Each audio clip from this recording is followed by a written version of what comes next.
welcome back to the calm side of the night. If your mind is still sprinting, let it jog for a minute, then we'll gently guide it into a slower lane, like herding an overexcited puppy with a pillow. Tonight's journey is quiet and luminous, you in the Amazon, moving through a mushroom forest that glows with its own shy light. The air is warm, damp, and alive. Every leaf seems to hold a bead of water. Every trunk seems to breathe. In the dark, bioluminescent caps flicker like lanterns with a heartbeat, soft pulses that make the shadows feel friendly instead of empty. You'll notice how your body starts matching that rhythm without being told. And yes, here's your cheeky warning. You probably won't survive this.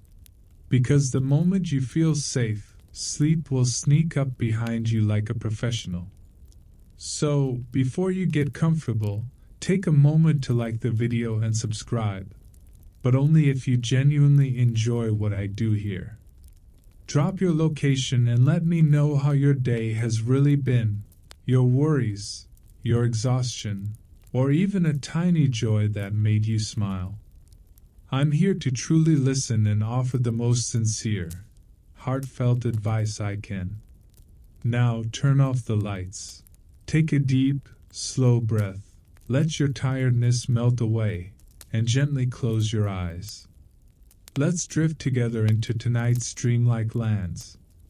And tomorrow morning, if you still remember, send me a message and tell me what you dreamed.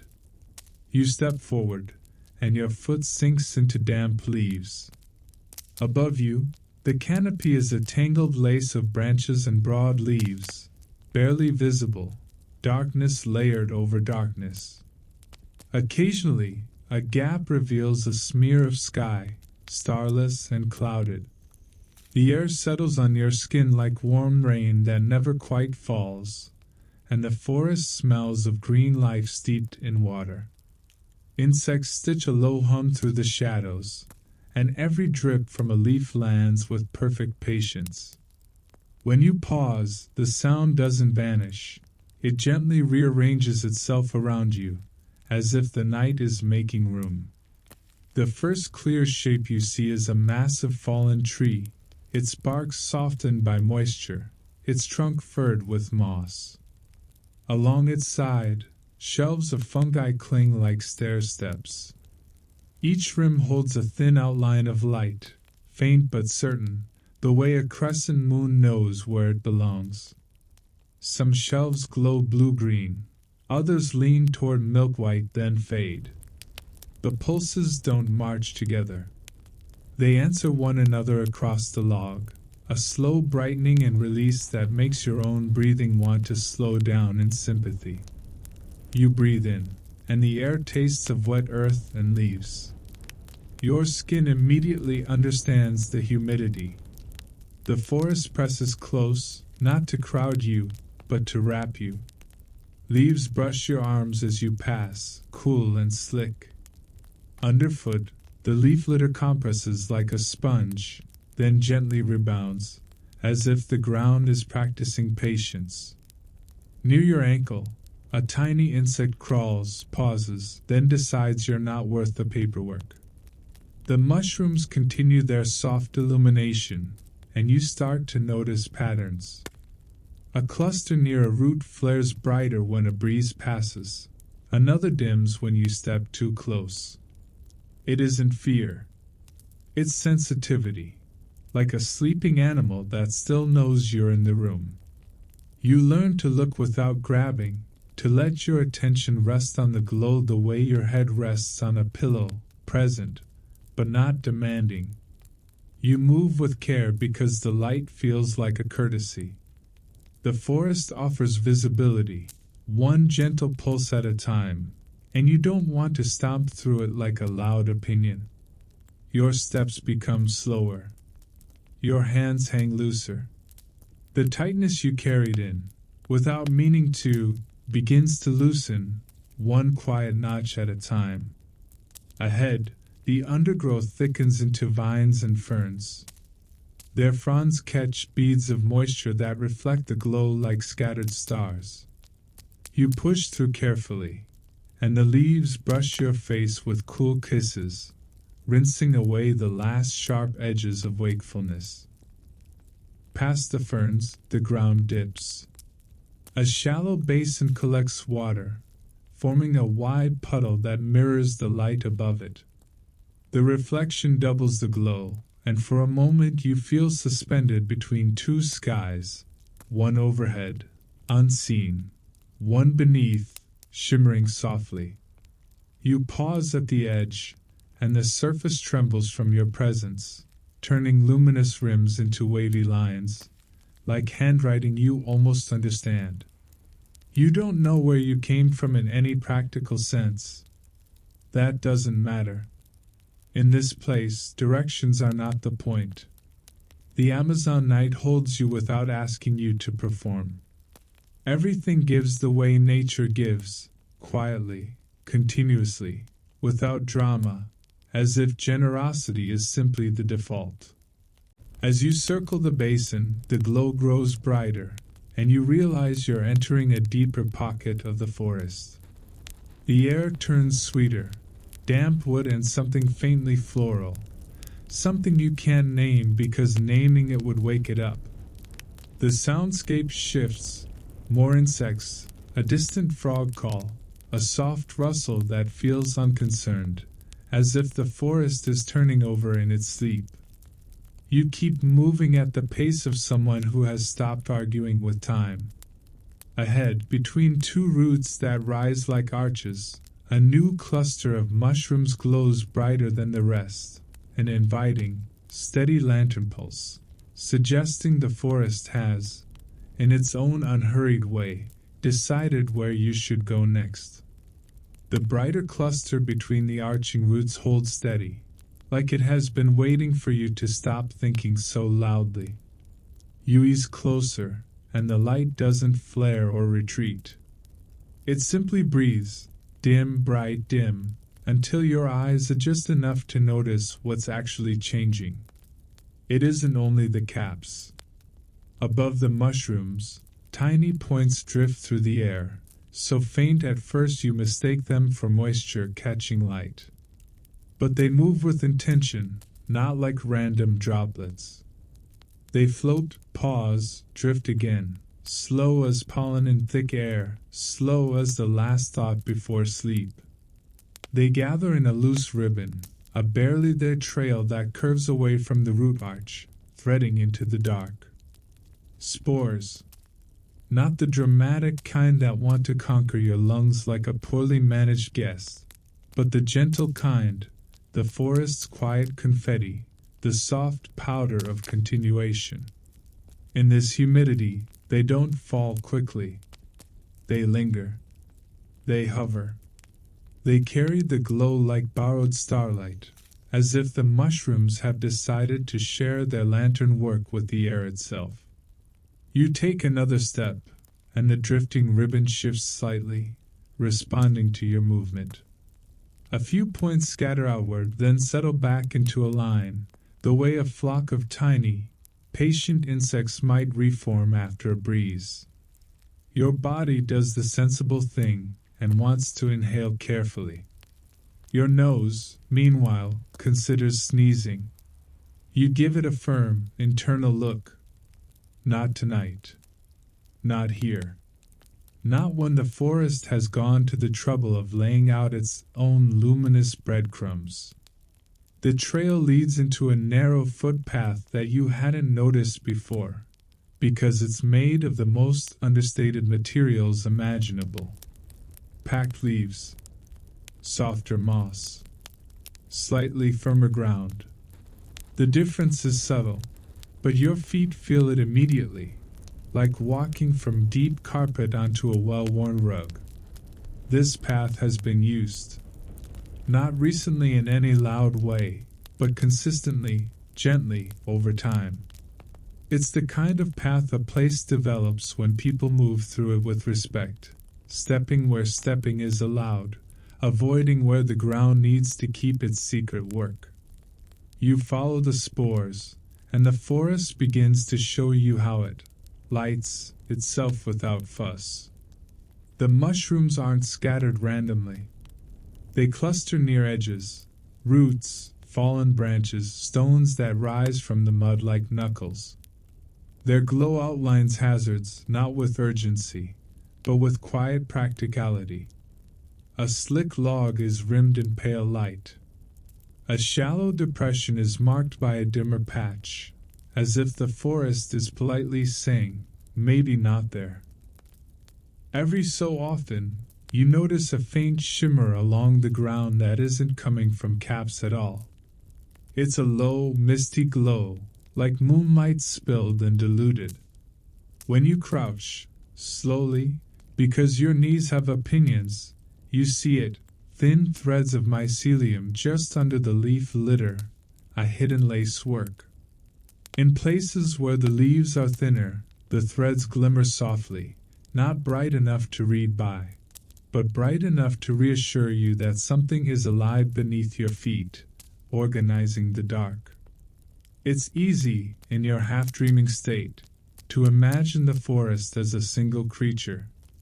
The mycelium feels like nerves. The mushrooms feel like breath. The spores feel like sighs. In truth, it's many lives layered together, trading nutrients and messages in ways your mind can sense without fully understanding.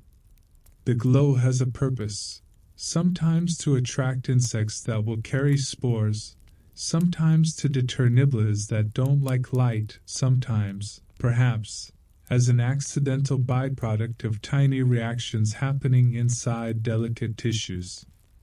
Light made from chemistry. Calm made from small processes repeated faithfully. The forest doesn't need to explain itself to you. It just keeps working. The spore trail curves left, and you follow, stepping around a root that rises like a sleeping serpent. The mushrooms here are smaller, their caps thin, their edges brighter than their centers. Each pulse seems to move along the line of caps, as if the path itself is blinking. You match your pace to it without meaning to. Step, pause. Your breathing stretches. Your thoughts stop interrupting each other. A shallow puddle appears ahead, wide and dark, holding the reflection of glowing rims like wavering rings. The spore ribbon shifts, lifting slightly higher in the air, bending around the water instead of crossing it. You consider stepping through anyway, because you are, deep down, still a creature capable of questionable choices. But then you notice the mud's surface is slick in a particular way, a smoothness that suggests it's more than mud. It's a thin film of leaf oils and rain sheen. One wrong step and you'll slide into the puddle and become an interesting story for the forest to tell later, silently to itself. You take the hint. The spore ribbon takes you along the puddle's edge where stones are half buried, their tops dry enough to trust. Your foot lands and the stone holds. Another step. Another. The mushrooms on the far side brighten as if approving your decision not to invent unnecessary problems. As you continue, the air shifts. A cooler thread moves through the warmth, like a hand brushing your cheek. The scent changes too, less leaf-heavy, more mineral, more water. The forest begins to sound different. The dripping becomes steadier, less random, as if a larger body of water is nearby and the small drips are its distant relatives. The spores thicken for a while, forming a soft cloud that makes the path feel almost ceremonial. You walk through it, and the points of light swirl around your shoulders, your hair, your sleeves. They don't cling. They don't smother. They simply accompany you, like quiet companions who know not to talk when you're finally calm. You notice, on a branch beside the path, a small bundle of dried leaves tied with a vine. It's not accidental. it's placed. A marker, perhaps. A gentle reminder that this route is known. You don't touch it. You just let it confirm what your feet already suspected. You're not the first to be guided by this glow, and you won't be the last. The ground begins to slope, almost imperceptibly, and the light from the mushrooms reflects differently off the air ahead. Mist. A pale veil. The spores drift into it and become softer, like stars seen through thin clouds.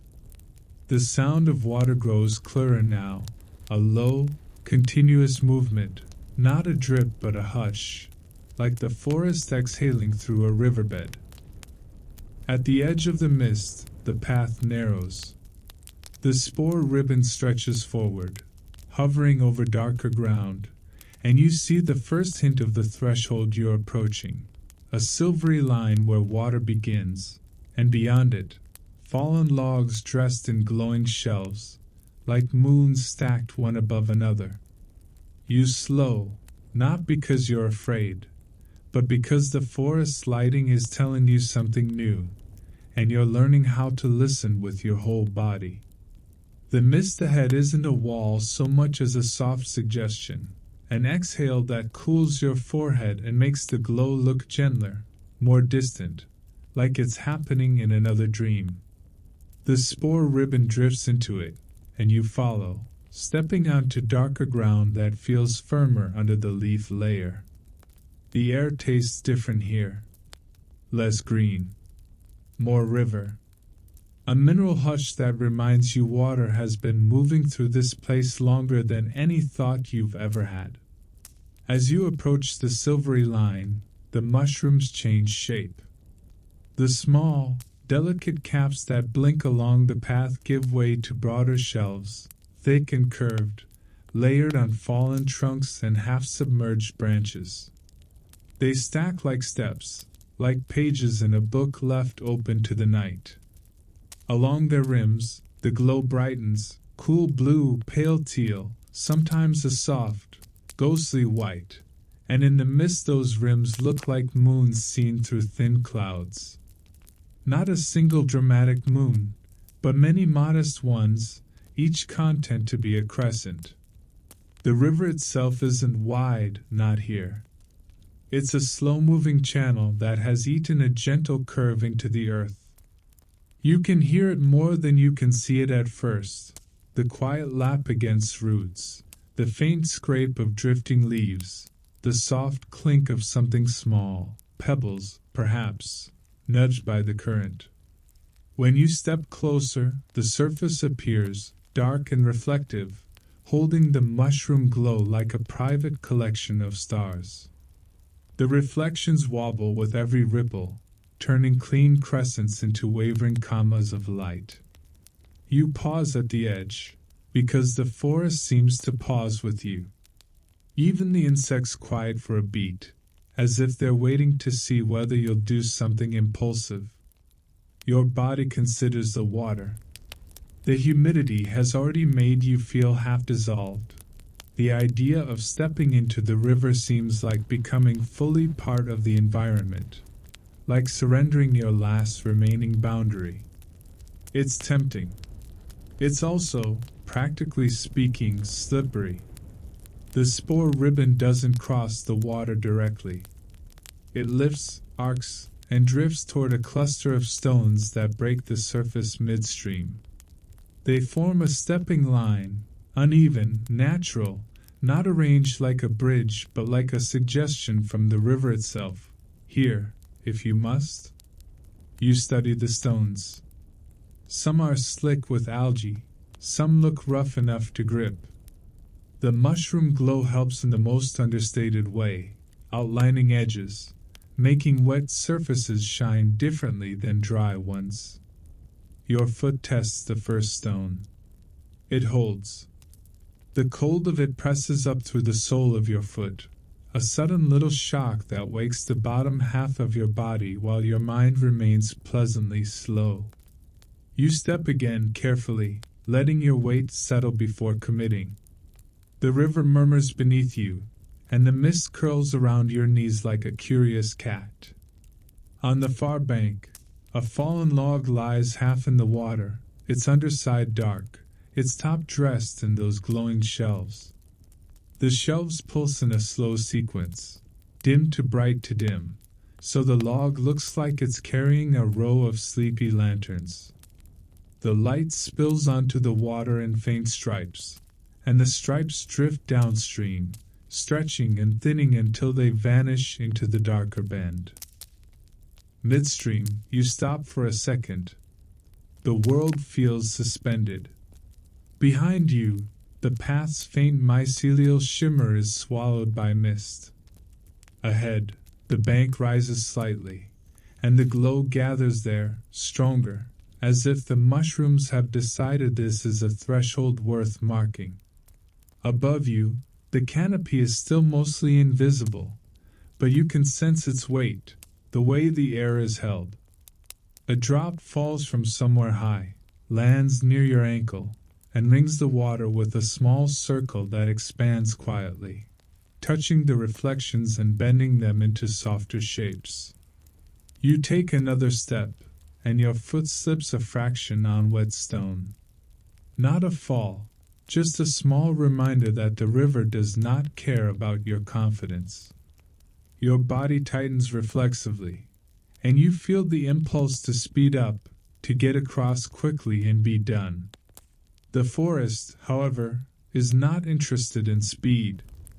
The mushrooms keep pulsing at their slow, patient pace, as if to say, no, no. We do not do panic here. You loosen your shoulders. You widen your stance.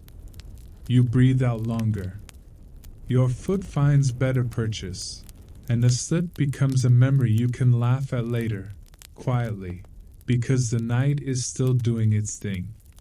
When you reach the far bank, the ground feels warmer again, softer. The leaf litter here is thicker, and the roots are more exposed, twisting above the soil like knotted ropes.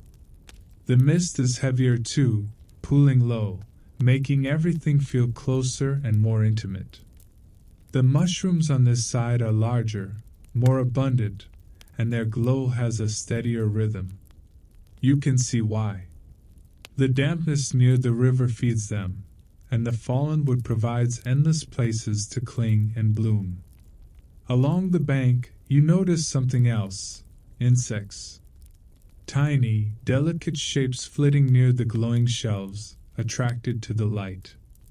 They hover and land and lift again, dusting themselves with spores without knowing it, becoming gentle couriers for the forest's quiet expansion.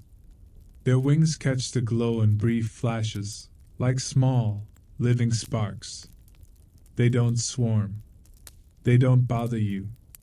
They simply participate. You walk parallel to the river for a while, following the line of fallen logs. Each log is its own little galaxy of shelves and caps. Some shelves are smooth, their rims bright like polished bone. Others are textured, ridged, their glow caught in the grooves, making them look like carved crescents. The mist wraps around them and makes the light appear deeper, softer, as if it's shining through water even when it isn't. You notice how the forest changes your sense of distance. The glow makes nearby things vivid, while everything beyond fades into velvety darkness. It's like the world has been reduced to what you can hold in your attention without straying. Root, leaf, rim of light, slow breath. The rest can wait. Ahead, the river bends, and the sound of water deepens. The spore ribbon returns, drifting low over the bank, guiding you toward a place where the fallen logs cluster thicker, where the mushrooms are brightest, where the mist seems to rise in gentle spirals. You can't see what's beyond, not yet, but you feel it, a transition from mere path to something inhabited, something tended. And as you move closer, you sense, without any words, without any announcement, that you're about to step from the forest's lonely beauty into the presence of those who know it best. The spore ribbon leads you into a place where the glow gathers in layers, like the forest has folded its light into a small, careful pocket.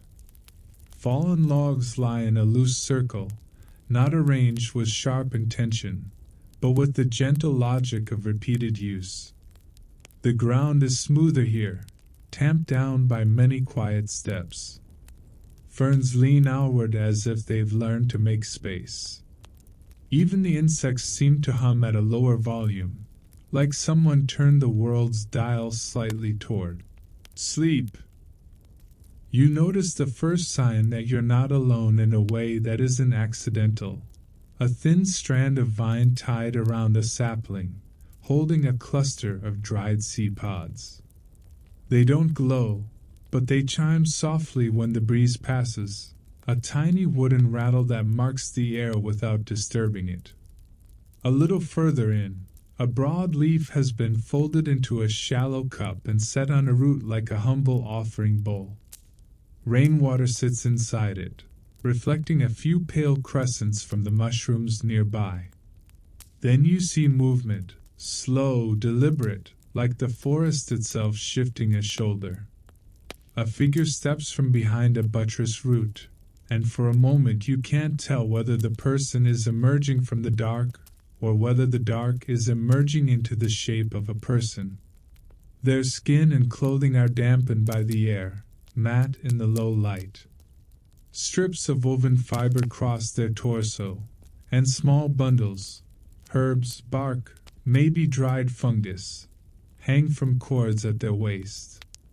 Their feet land with the soft confidence of someone who knows exactly which patches of ground will hold and which patches will sigh and slip. Two more figures appear, then another, and suddenly the clearing feels populated without ever feeling crowded. They don't rush toward you. They don't do the sharp, startled thing strangers often do when they meet. Instead, they pause at a respectful distance, letting the forest's light do its slow work on your face, your posture, your intentions.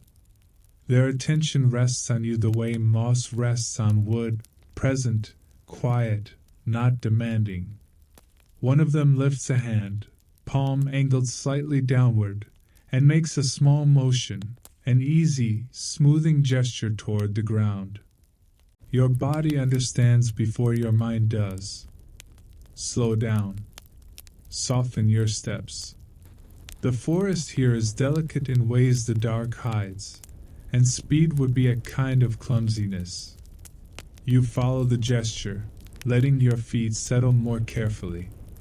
The spore ribbon disperses, as if satisfied, and the mushrooms around the clearing brighten almost imperceptibly. It's subtle, but you feel it like a soft approval. Your shoulders drop another centimeter. You hadn't realized they were still negotiating with gravity. The locals, quiet hosts of the understory, move in small, practiced routines.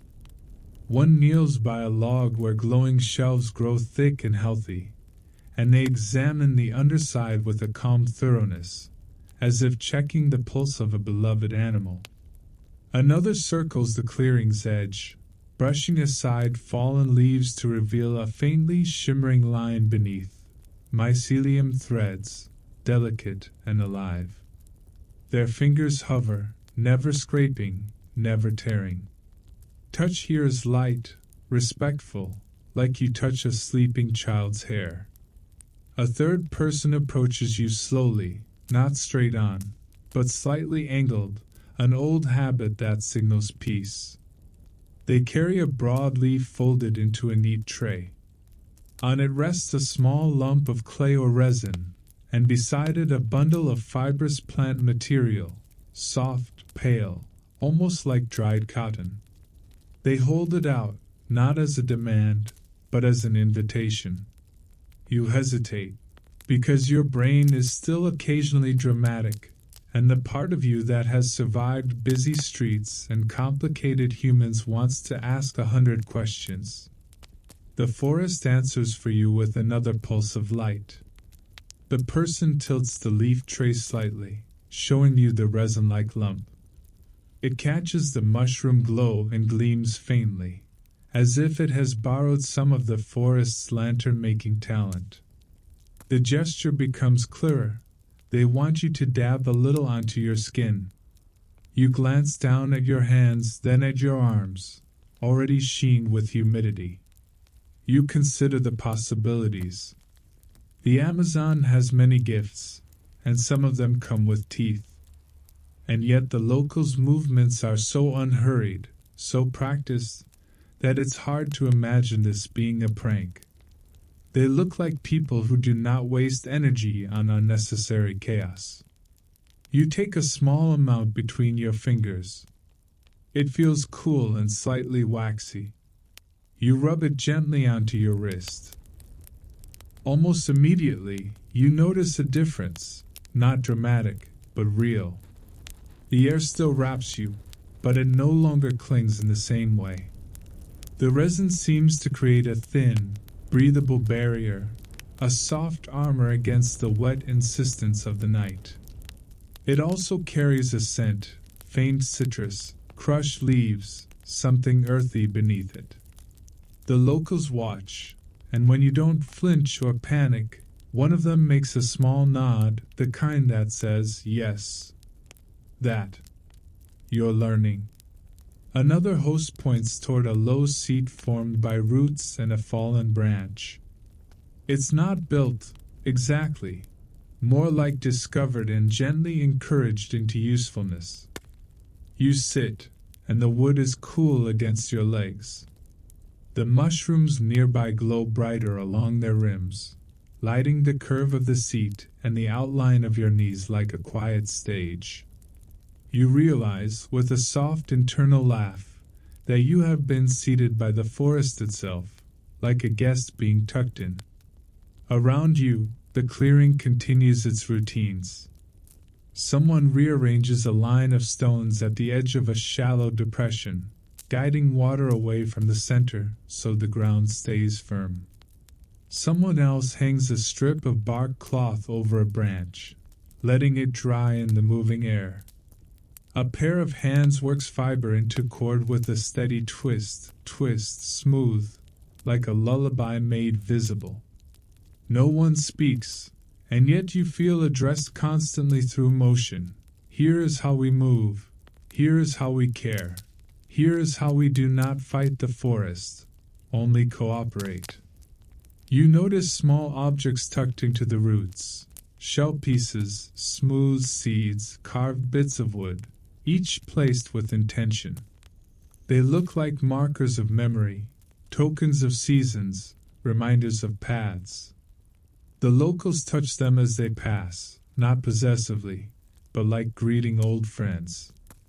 Their world seems built from tiny acknowledgments. The log that feeds the fungi that feed the glow that feeds the insects that carry the spores that become future forest. Everything loops. Everything returns. One host steps closer and traces a slow circle in the air above the mushrooms, then points to your chest, then to the circle again. The meaning lands gently. Your breath affects the light. Your presence changes the rhythm. Not as a threat, more as a fact. Like weight changes water, like a warm body changes mist. You inhale slowly, and the mushroom's pulse seems to settle, not because you're controlling it, but because you're finally matching it. A calm warmth spreads through you, not the heat of fire, but the heat of being included without being tested. You aren't asked to prove anything. You're simply folded into the clearing's quiet order, like a leaf added to a basket. And as you sit there, surrounded by moon-rimmed shelves and drifting mist, watched by hosts who treat the forest like a living home, you understand what this place is offering you first. Not food, not craft, not adventure, but a lesson in how to be here without disturbing the dream. You rise from the root seat the way you rise from a good nap you didn't know you were taking, slowly, slightly confused, and with a suspicious sense that your body has been quietly repaired while you weren't watching. The resin on your wrist still carries that faint citrusaner scent, and you notice how the humidity beads and then slides rather than clinging. It's a small kindness, the sort you only appreciate after you've spent hours being lightly steamed by the planet. One of the hosts begins to move toward the edge of the clearing, and the others follow with the same unhurried certainty. No one beckons with urgency. They simply go, and your feet understand, this is the next part. You fall into step behind them, careful to keep your pace soft, your weight settled, your attention wide and gentle, like holding a sleeping animal so it doesn't wake. The path away from the clearing isn't marked by anything obvious at first. It reveals itself through subtle cues, a vine tied in a particular knot, a leaf folded and tucked into a forked branch, a small stone placed atop a root like a quiet exclamation point. In the mushroom glow, these markers look almost ceremonial, but you can tell they're practical too. This is a place where beauty and usefulness share the same hammock. As you walk, the mushrooms become denser, and the shapes become more varied. Some caps are tiny and clustered, little galaxies sprinkled across damp bark. Others are broad and thick, shelves that curve like waves frozen mid-swell.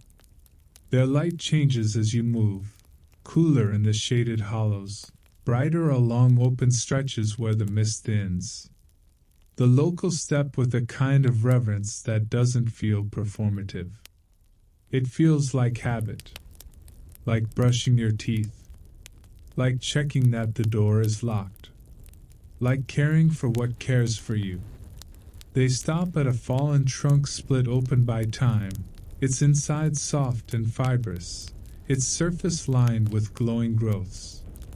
Here the fungi look like edible stars on bark, small, pale dots scattered across the wood, each one pulsing faintly as if the tree is remembering how to shine. The hosts crouch. Their hands hover. And you realize foraging here isn't grabbing. It's negotiating. One host runs fingers along the underside of a shelf fungus, not plucking, just feeling the texture, the firmness, the way moisture sits on it. Another taps a cap gently with a knuckle, listening for a hollow note or a dense one. It's the quietest kind of inspection, the kind that suggests years of learning what the forest offers and what it would rather keep. You watch the first harvest, and it's almost disappointingly modest.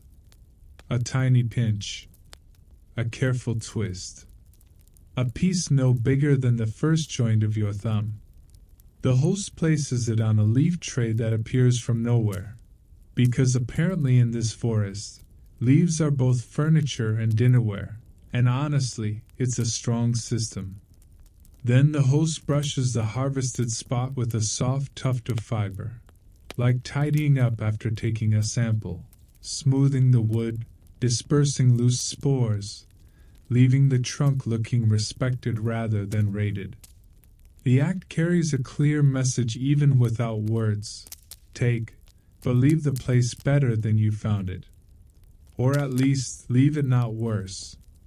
You are offered the leaf tray again, this time with a small assortment, thin slices from a pale shelf, a few tiny caps, and a pinch of something crumbly and golden. The glow makes the pieces look unreal, like snacks from a dream where the rules of food are more poetic. Your stomach, however, recognizes opportunity. Before you eat anything, a host points to the inside of their wrist, then to their tongue, then makes a slow, downward motion with their hand. It's not hard to decode. Small amount. Slow. Wait. Your body obliges. You take the smallest piece, touch it to your tongue. The taste is mild, earthy, slightly nutty. Not the kind of flavor that demands admiration, more the kind that quietly supports you. You chew slowly, and you notice how your mouth warms around it, how the texture softens.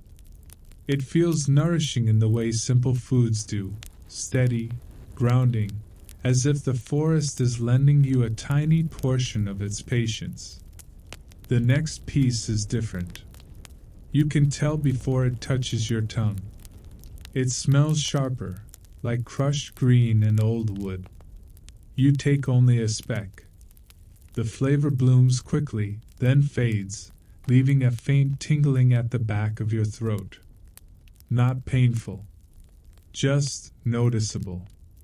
A host watches your face, and when you don't grimace, they nod once, satisfied.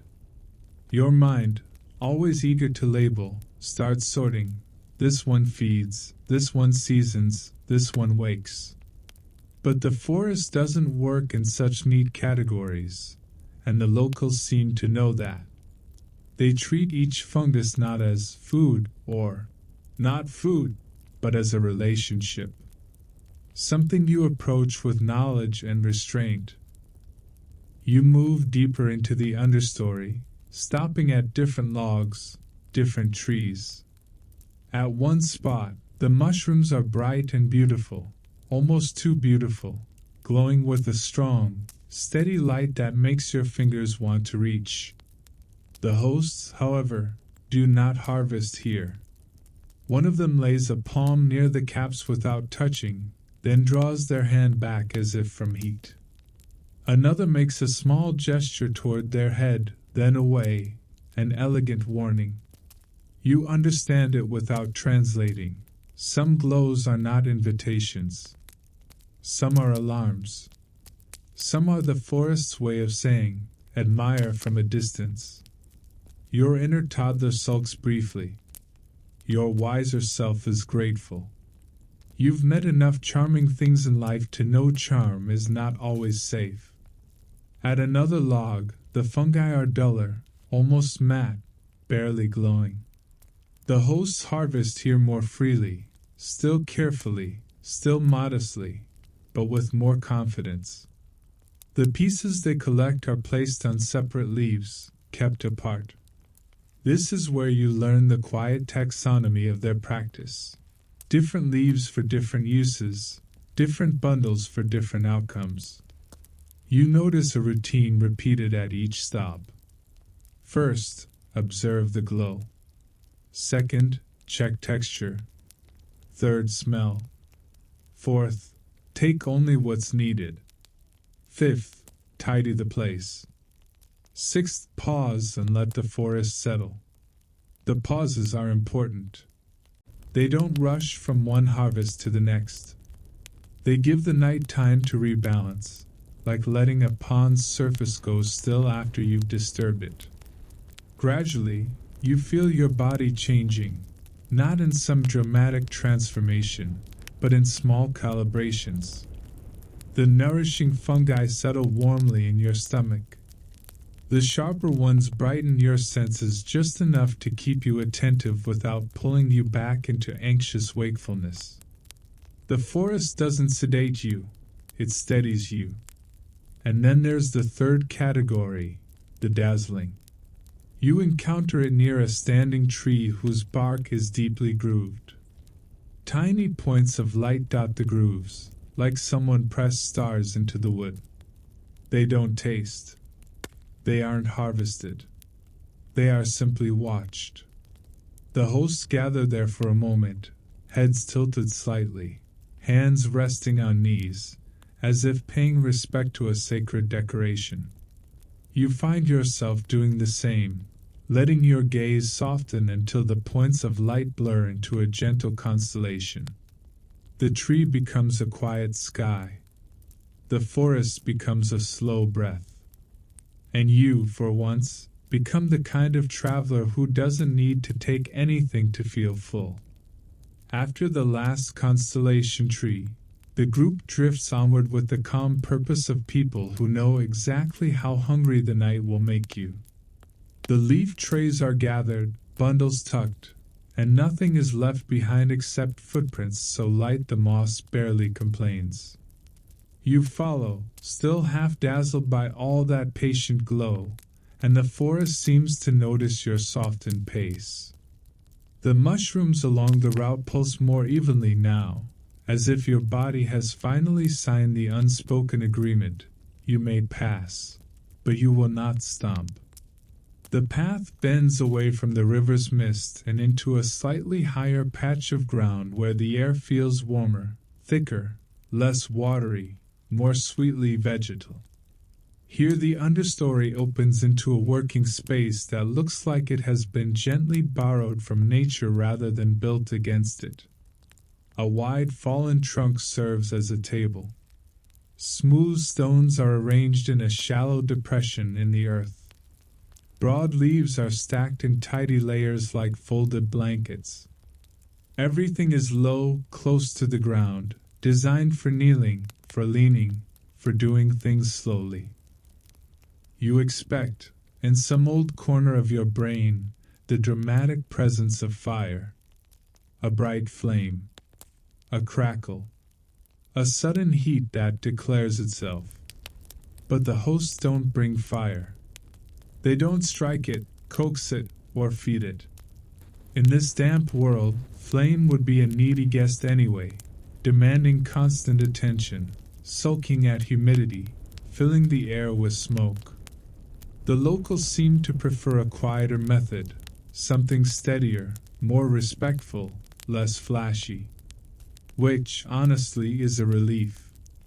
No one needs to babysit a personality tonight. One host kneels by the shallow depression and clears away the top layer of leaves. Beneath, stones appear, dark, rounded, and slightly glossy. As the mushroom's glow touches them, you notice a faint shimmer of warmth in the air above, like the soft distortion you see over sun-warmed ground. The stones are heated already, not blazing, not scorching, but deeply warm, heat stored and held, like the forest saving comfort for later. You realize the oven, here is time itself. Stones warmed earlier, by sunlight, by some hidden natural heat, by slow methods you don't fully see, are used when the night needs food. The system feels ancient in the best way. Not primitive. Elegant. Patient. A leaf tray is brought forward, and the foraged pieces are laid out with care. Pale slices from shelved fungi. A few tiny caps. Roots that look like knobbly fingers. A handful of herbs. Long, narrow leaves with sharp, clean scents. Someone crushes a pinch of fragrant plant between their fingers, and the aroma rises instantly, green citrus, peppery, bright enough to make your eyes want to open wider. You inhale and feel your chest lift as if the smell itself is a small wake-up kiss. But the mood remains sleepy. Everything here is done in hush and rhythm, like cooking as meditation. The hosts move with the kind of coordination you'd get after doing something together for years. One lays out a broad leaf, thick, waxy, strong enough to hold moisture, then places fungi and roots on it in a small mound. Another sprinkles the crushed herbs over the top. Another adds a smear of something from a small gourd-like container, a paste the color of clay, glossy and aromatic. The scent is earthy and slightly sweet. Then comes the wrapping. The leaf folds over itself, once, twice, tucked like bedding around a child. A vine fiber ties it gently, not tight enough to tear, just firm enough to hold its shape. In the mushroom light, the bundle looks like a little green parcel, humble and perfect. You watch a few bundles being made, and your stomach does a quiet, hopeful roll. The forest has been feeding you small tastes, nourishing, tingling, dazzling, but this feels like the first true meal. And the locals know it. They begin to arrange the bundles in the shallow depression over the warm stones. There is no sizzle, no dramatic steam burst. Just a slow release of heat, like a sigh.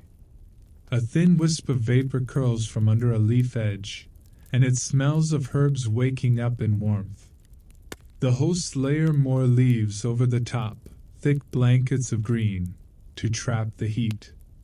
Then they place a final ring of stones around the mound, not heavy, just enough to keep everything nestled and stable. You kneel close, and the warmth brushes your face. Not hot. Comforting. The kind of heat you feel from a sun-warmed rock after a long swim, except here it's the forest's version of that comfort, delivered in the dark by careful hands.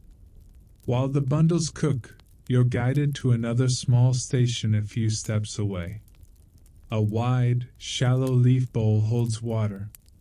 In it float thin strips of something pale and fibrous, perhaps a fungus prepared earlier, soaking until it softens.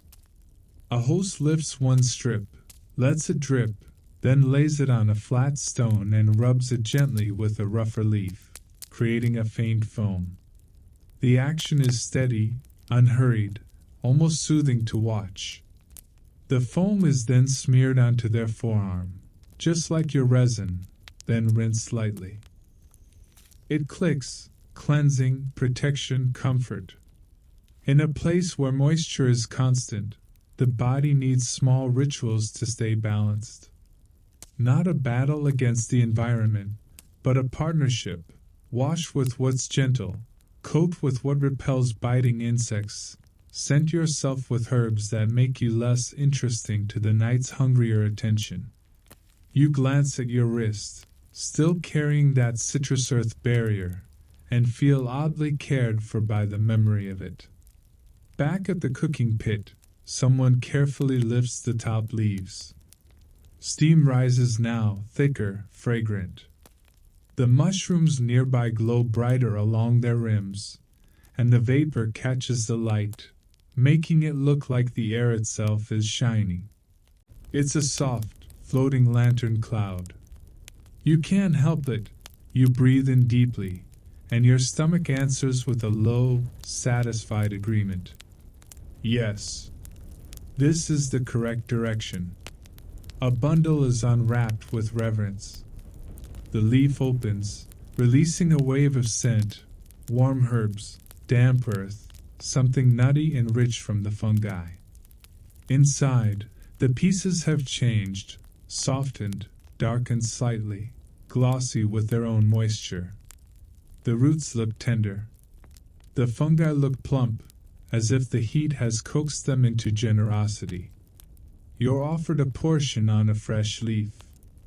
You take it slowly, because you've learned the rule of this place. Nothing is rushed, especially not what enters your body.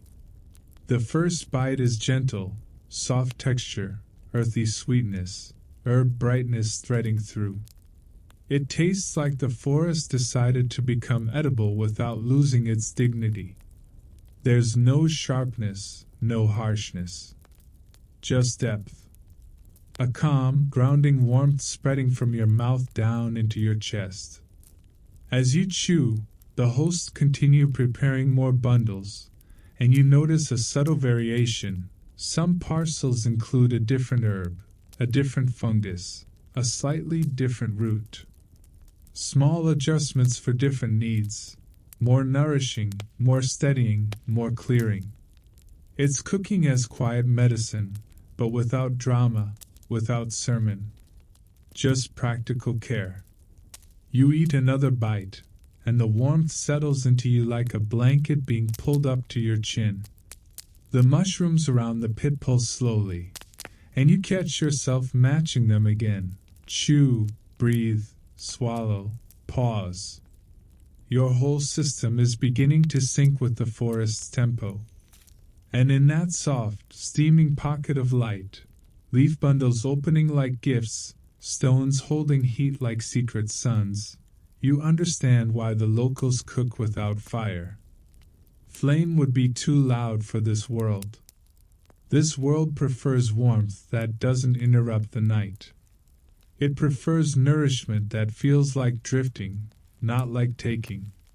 When you finish, your fingers are scented with herbs, your belly quietly content, and your mind, miraculously, doesn't race to fill the silence. It simply rests, listening to steam fade, to spores drift, to the forest continuing its slow, luminous work around you. The warmth from the leaf bundles still sits in your belly like a quiet, friendly stone, and your fingers carry the scent of crushed herbs, green, clean, a little sharp at the edges.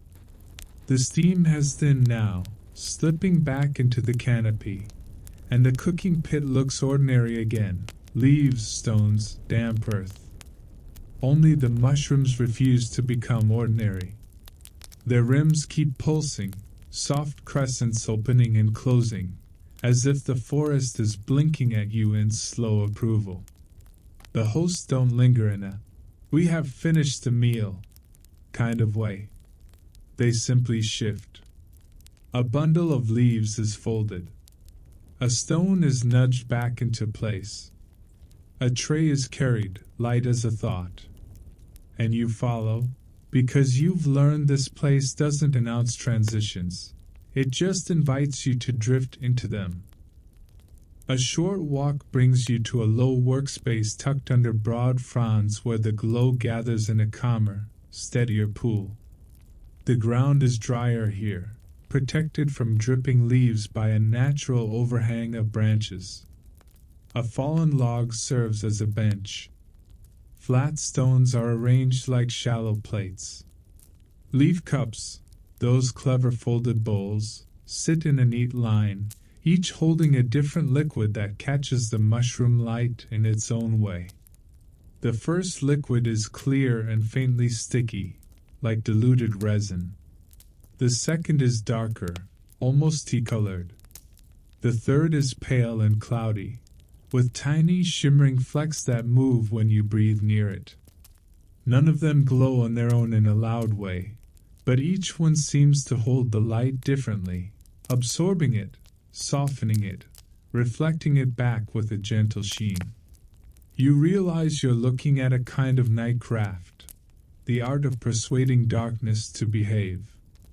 One host kneels and lifts a small piece of fungus, one of the brighter shelf varieties, and places it on a flat stone.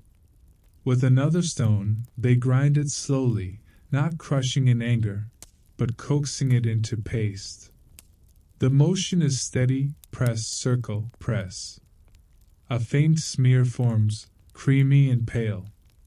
Under the mushroom glow, it looks like moon milk. They add a pinch of fine clay, powdered, soft, the color of riverbank, and the paste changes instantly, becoming thicker, more matte. Then, from a leaf cup, they drip a few drops of that tea-colored liquid, and the mixture deepens into a dusky green-blue. It doesn't shine like the living fungi do, but it holds a low luminosity, a muted glow that seems to wake when the surrounding light pulses. You don't understand the chemistry, and you don't need to. Your body understands the mood, careful, patient, reverent. This is not, let's make paint. This is, let's make something the night can read. The host uses a thin twig as a brush and draws a small line on the bark of the fallen log. The line looks dark at first, then, as the mushrooms pulse brighter, the mark seems to lift out of the wood, subtle, visible, like a whisper becoming clear when the room goes quiet. It's not a neon sign.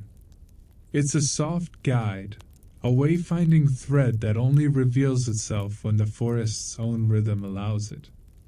Another host works beside them, preparing a different mixture. They crush aromatic leaves, similar to what scented your wrist earlier, mixing them with resin and a pale powder scraped from the underside of a mushroom shelf. The result is a smooth salve, glossy and thick, the color of damp bark. They smear a little onto their forearm and wait. The waiting is part of it. They watch how the salve sits, how it absorbs, whether it beads the humidity away or turns tacky. Then, with a small gesture, they offer you the tiniest dab. You take it between finger and thumb. It feels cool at first, then warms quickly against your skin. The scent rises, citrus green, woody, faintly peppery. You rub it onto a spot near your elbow where leaves have brushed you raw in the last hour. Within moments, the irritation softens, not vanishing like magic, but easing like a knot loosening. The salve doesn't feel like a cure so much as a quiet agreement between plant, fungus, and skin. We can make this more comfortable. A third host prepares something altogether different, less practical, more charming in the literal sense. They gather tiny glowing fragments, fallen bits of luminous fungal tissue, specks that still carry a faint pulse. The fragments are placed into a leaf cup with clear resin, and the cup is warmed not by flame, but by a stone that has been sitting near the cooking pit, holding residual heat like a secret. The resin softens, becoming more fluid, and the fragments suspend inside it like fireflies trapped in amber, except gentler, slower, and far less dramatic. When the resin thickens again, the host pours it into a shallow groove carved into a piece of smooth wood. Not a deep mold, just a small channel shaped like a crescent. The glowed flecks settle within, and the crescent becomes a tiny object that doesn't shine brightly, but holds a faint inner shimmer that appears and fades with the mushroom's pulse nearby. You understand, even without explanation, a charm. Not in the "you are now invincible" sense this forest would roll its eyes at that, but in the "carry a piece of the night with you" sense. Something to remind the body how to be calm. Something to catch light when you need reassurance. Something for a child, perhaps, or for anyone who fears the dark in the old, honest way. The hosts handle each mixture differently, and the differences teach you their purposes. The dye is kept in covered leaf cups, protected from too much moisture, used sparingly for marks on bark and stone, quiet signs along routes, gentle symbols near safe hollows, reminders that do not shout. The salve is stored in small gourds and applied with clean twigs. Care for bites, chafing, sore joints from kneeling, skin that's tired of being steamed by the world. The charm resin is cooled on smooth stones, then tucked into woven fibers, worn close, not displayed. You watch them work, and their rhythm becomes hypnotic. Grind. Mix, wait. Smear. Observe. Adjust. Nothing is wasted. Even the leftover paste on stones is scraped onto bark as small dots, like punctuation marks in a language of light. The used leaves are folded and set aside to compost. The workspace remains tidy, as if mess would be an insult to the forest's quiet order. A host lifts a hand and makes a small, circular motion near your chest again, the same gesture from the clearing, and you remember, your breath affects the glow. You breathe slower. The mushrooms respond with steadier pulses, and the dyes look clearer in their low light. It's as if the craft itself requires calm, not as a moral lesson, just as physics of the moment. Agitation blurs, steadiness reveals. You realize something slightly funny, and your mouth almost smiles. You came here expecting a mysterious jungle and got a community of extremely competent night artisans who would probably be disappointed by your usual pace of living.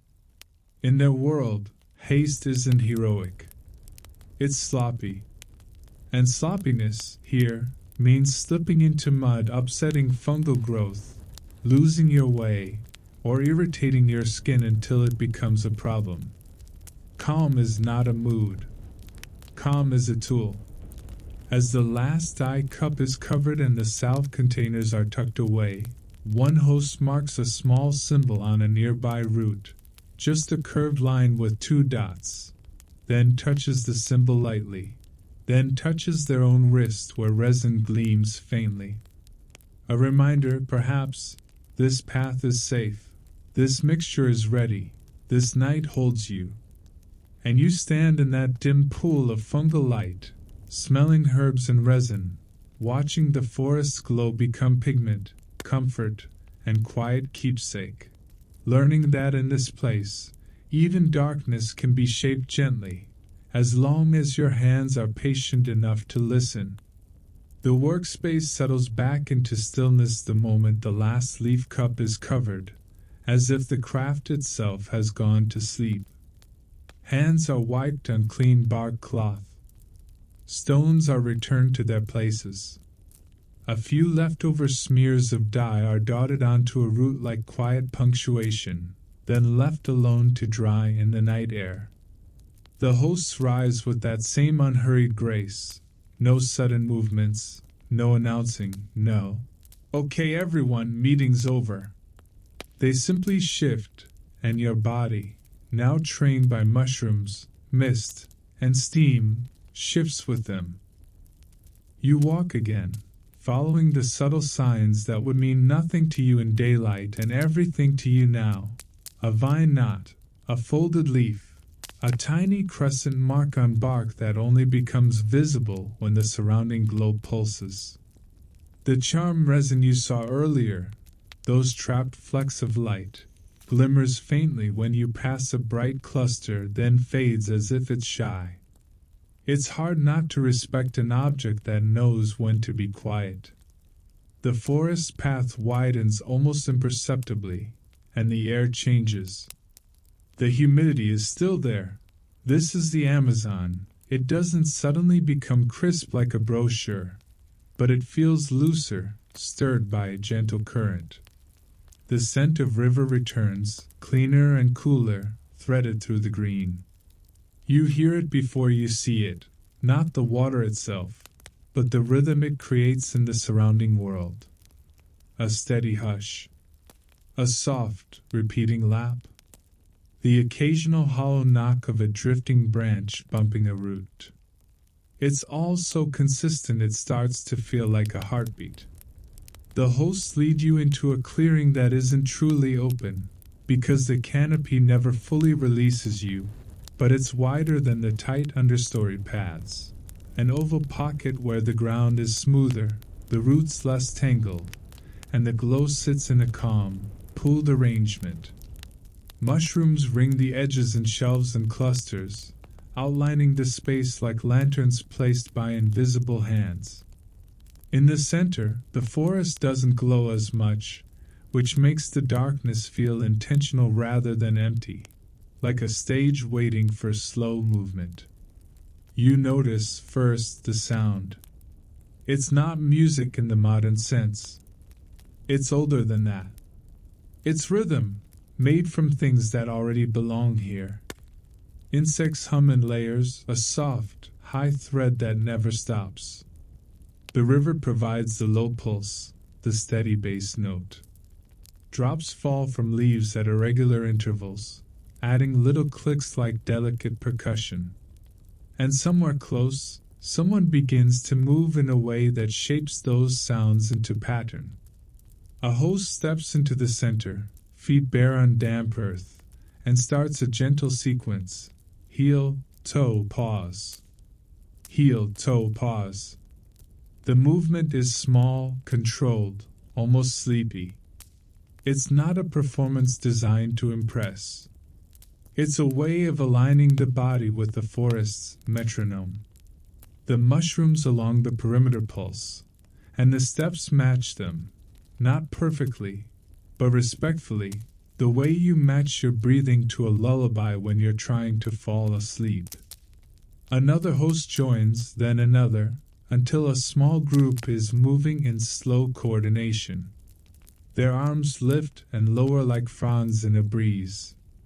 Their hands trace circles, echoing the gestures you've seen earlier over the mushrooms, circles that seem to gather the night and smooth it, as if calming the air itself. Their bodies turn in unison toward the river, then back toward the deeper forest, acknowledging both directions without choosing one. It feels like gratitude made physical, but without the dramatic flair that would make your brain roll its eyes and start composing cynical commentary. Your brain does try, briefly, to turn this into a seminar. It wants to label the motions, analyze the sequence, decide what it means, and then, if it's in a particularly chaotic mood, imagine writing a list about it later. You feel the impulse rise, tiny, annoying, and you let it drift away, like spores in mist. Tonight, you're not collecting. You're not extracting. You're listening. One host kneels near the edge of the clearing where a hollow log rests, its interior dark and dry. They place a hand on it, wait a moment, like greeting an animal, then tap softly with their fingertips. The log answers with a low, gentle tone, more felt than heard. The tapping continues, slow and even, not a drum roll but a heartbeat. The sound blends with the river's hush until you can't tell what's water and what's wood. That seems to be the point.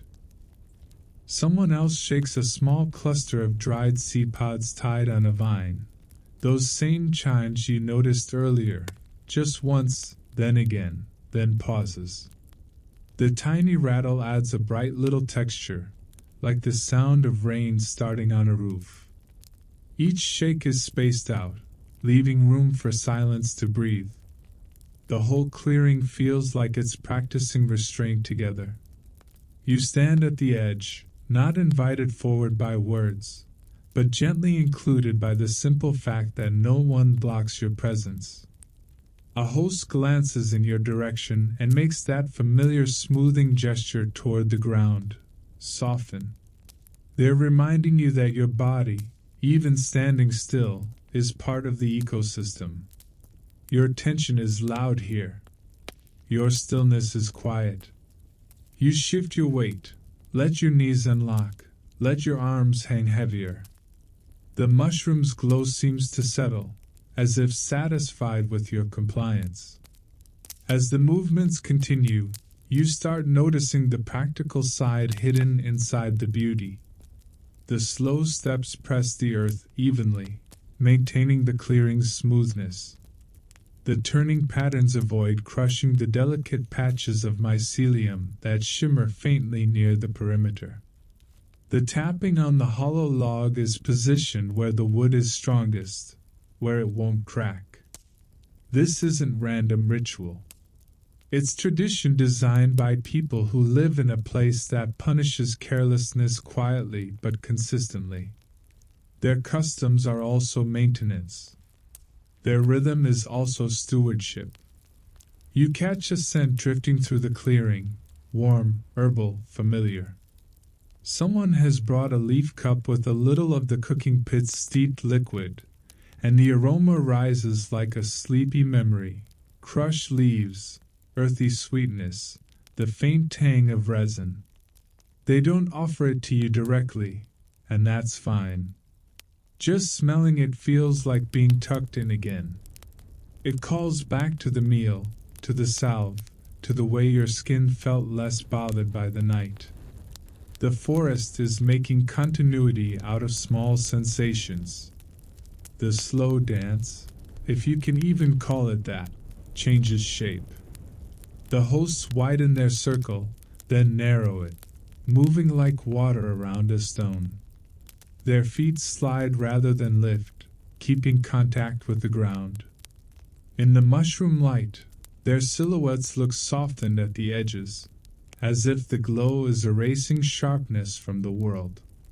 You find your own breathing sinking again, in, out, longer out.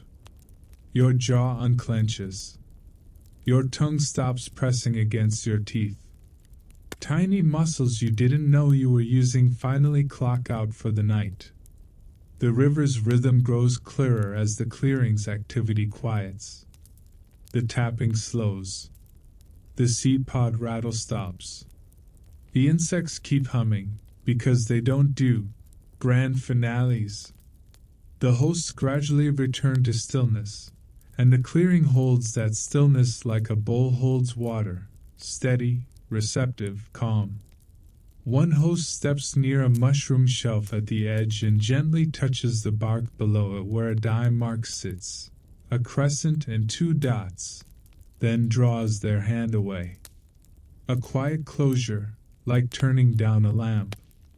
You understand you've been shown something important, not a spectacle, not a secret society thing, but a way of living where rhythm keeps everything aligned, body, community, forest, river. You remain standing at the edge, feeling the old river pulse under all the other sounds, and you realize the forest has taught you another skill, how to let a moment be enough without needing to squeeze it for meaning. The clearing keeps its stillness, as if it's afraid to spill the quiet. The hosts stand loose-limbed at the edge, letting the river's hush and the insects' thin hum do their patient work. You linger too, enjoying the rare sensation of your thoughts becoming boring in the best way. When you finally move, it's almost accidental.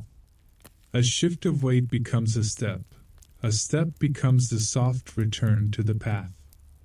Mushroom rims along the perimeter pulse as you pass. You follow the subtle markers again, a vine knot, a folded leaf, a crescent die mark that wakes only when the glow brightens. The forest escorts you like a sleepy host guiding you down a hallway. No fuss, just this way. And then the light begins to thin. At first you blame your eyes. Maybe you blink too long. You pause and wait for the next pulse. It comes, but weaker. A shelf along a fallen log still glows, yet it's duller, as if someone turned the wick down. A cluster near a root flickers once, then fades too quickly. The spore points that once formed a ribbon now drift scattered, like they've forgotten how to line up. You do the sensible thing, you breathe. Slow in, slower out. You've learned the forest likes steadiness. Instead of steadying, the glow hesitates, brightening half a beat, then retreating again. The forest feels out of rhythm, like a lullaby that keeps losing its place. Your body tightens a fraction. Shoulders creep up. Feet want to hurry. Congratulations, you think you have somehow broken the planet's most polite night light. One host notices before you fully admit it. They stop and make the smoothing gesture again, palm angled down toward the ground. Slow. Soften. You try. Knees unlock. Arms hang. Your exhale lengthens until it feels like warm water poured from a cup. The nearest rims brighten, shy, brief, like the forest is testing whether it can trust you. Then the light thins once more. The host crouches near the path and brushes aside a thin layer of leaves. The mycelium threads beneath, usually a faint, shimmering lace, are barely visible now. The glow looks patchy, interrupted, like a net with holes. Another host hovers a hand over the exposed area, then draws back, as if checking an invisible boundary. Your mind flips back through the night. The resin sheen on your wrist, the salve, the steaming leaf bundles, the dyes, the rhythm and the listening clearing. You remember the quiet warning, your breath affects the pulse, and you realize, with a small uncomfortable click, that you've been affecting more than you intended. Maybe your feet drifted off the firm path onto delicate threads. Maybe the resin and herbs changed your scent enough to confuse the insects that carry spores. Maybe you leaned too close to a glowing shelf and startled the whole patch into dimness. The forest doesn't lecture. It simply withdraws, the way a body pulls back when it needs space. In the dimmer patches, the world shrinks to whatever the nearest rim light can outline. A root becomes a shadow that might be a step or a trap. A puddle becomes a dark mirror you can't read. The mist near the ground seems to drink the remaining glow, thickening it into a soft, stubborn darkness. You find yourself leaning forward, eyes wide, trying to translate the forest like a nervous animal. The hosts don't let you spiral. They drift closer, not surrounding you like guards, more like reeds bending around a floating leaf, creating a quiet boundary. Their presence keeps your feet from wandering, and it reminds your chest to stay slow. A host points toward your wrist, then toward the mushrooms, then toward the ground, and makes a small wiping motion. Not accusation, observation. Something on you. Something in the rhythm. You want to apologize, but words aren't the currency here. Attention is.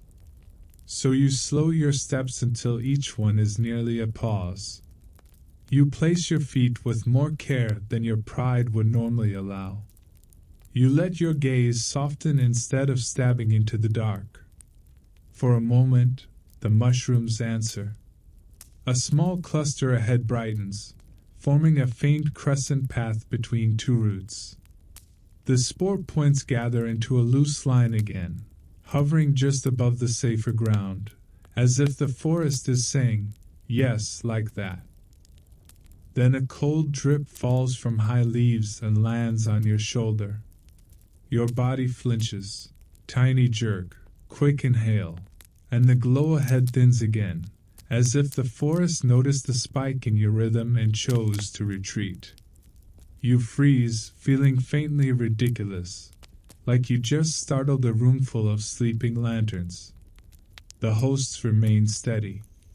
One kneels and places a hand flat on the earth, holding still long enough that their breath becomes part of the ground's quiet. You mirror them, you become still. You let the damp air sit in your lungs and leave slowly, like mist sliding off a leaf. You wait, not for instant light, but for permission. Somewhere nearby, a shelf rim brightens. A cap flickers, then holds for a second longer than before. The pulse is faint, fragile, but present, proof the night hasn't abandoned you. It has only asked you to behave. And standing in that thinner glow, you understand the small problem with a tenderness that surprises you. The forest's light is not a tool you control. It's a living rhythm you must join, gently, if you want the path to appear. You stand in the dim, patient darkness long enough that your body starts to understand something your mind keeps forgetting. The forest is not being difficult. It's being alive. And alive things don't respond well to abruptness, even when your abruptness is just an anxious little twitch pretending it's alertness. The hosts remain close, not pressing, not hovering, simply present like steady pulls in a current. One of them makes the smoothing gesture again, palm down, slow motion, toward the ground, and this time you don't treat it like a suggestion. You treat it like a rule of physics. The kind you respect because the consequences are immediate and slightly embarrassing. You let your shoulders drop until they feel heavy. You soften your knees. You release your jaw, which has been quietly auditioning for the role of stone, your breath becomes something you can hear inside your chest. In, out, longer out. You don't force it. You just let it lengthen the way night lengthens shadows. The mushrooms nearby answer with a faint steadiness. A rim that had been barely visible grows clearer, like a crescent drawn with a careful hand. A small cap flickers twice, then holds its glow a fraction longer. The forest is not rewarding you. It's returning to its own comfort, because you've stopped poking it. A host crouches again and brushes aside leaves to reveal a patch of mycelium threads. In the low light they look like pale veins, delicate and easily bruised. The host's hand hovers above them, never touching, then slowly withdraws, as if demonstrating the boundary. You understand, the path is not only about where your feet go, but about what your attention tramples.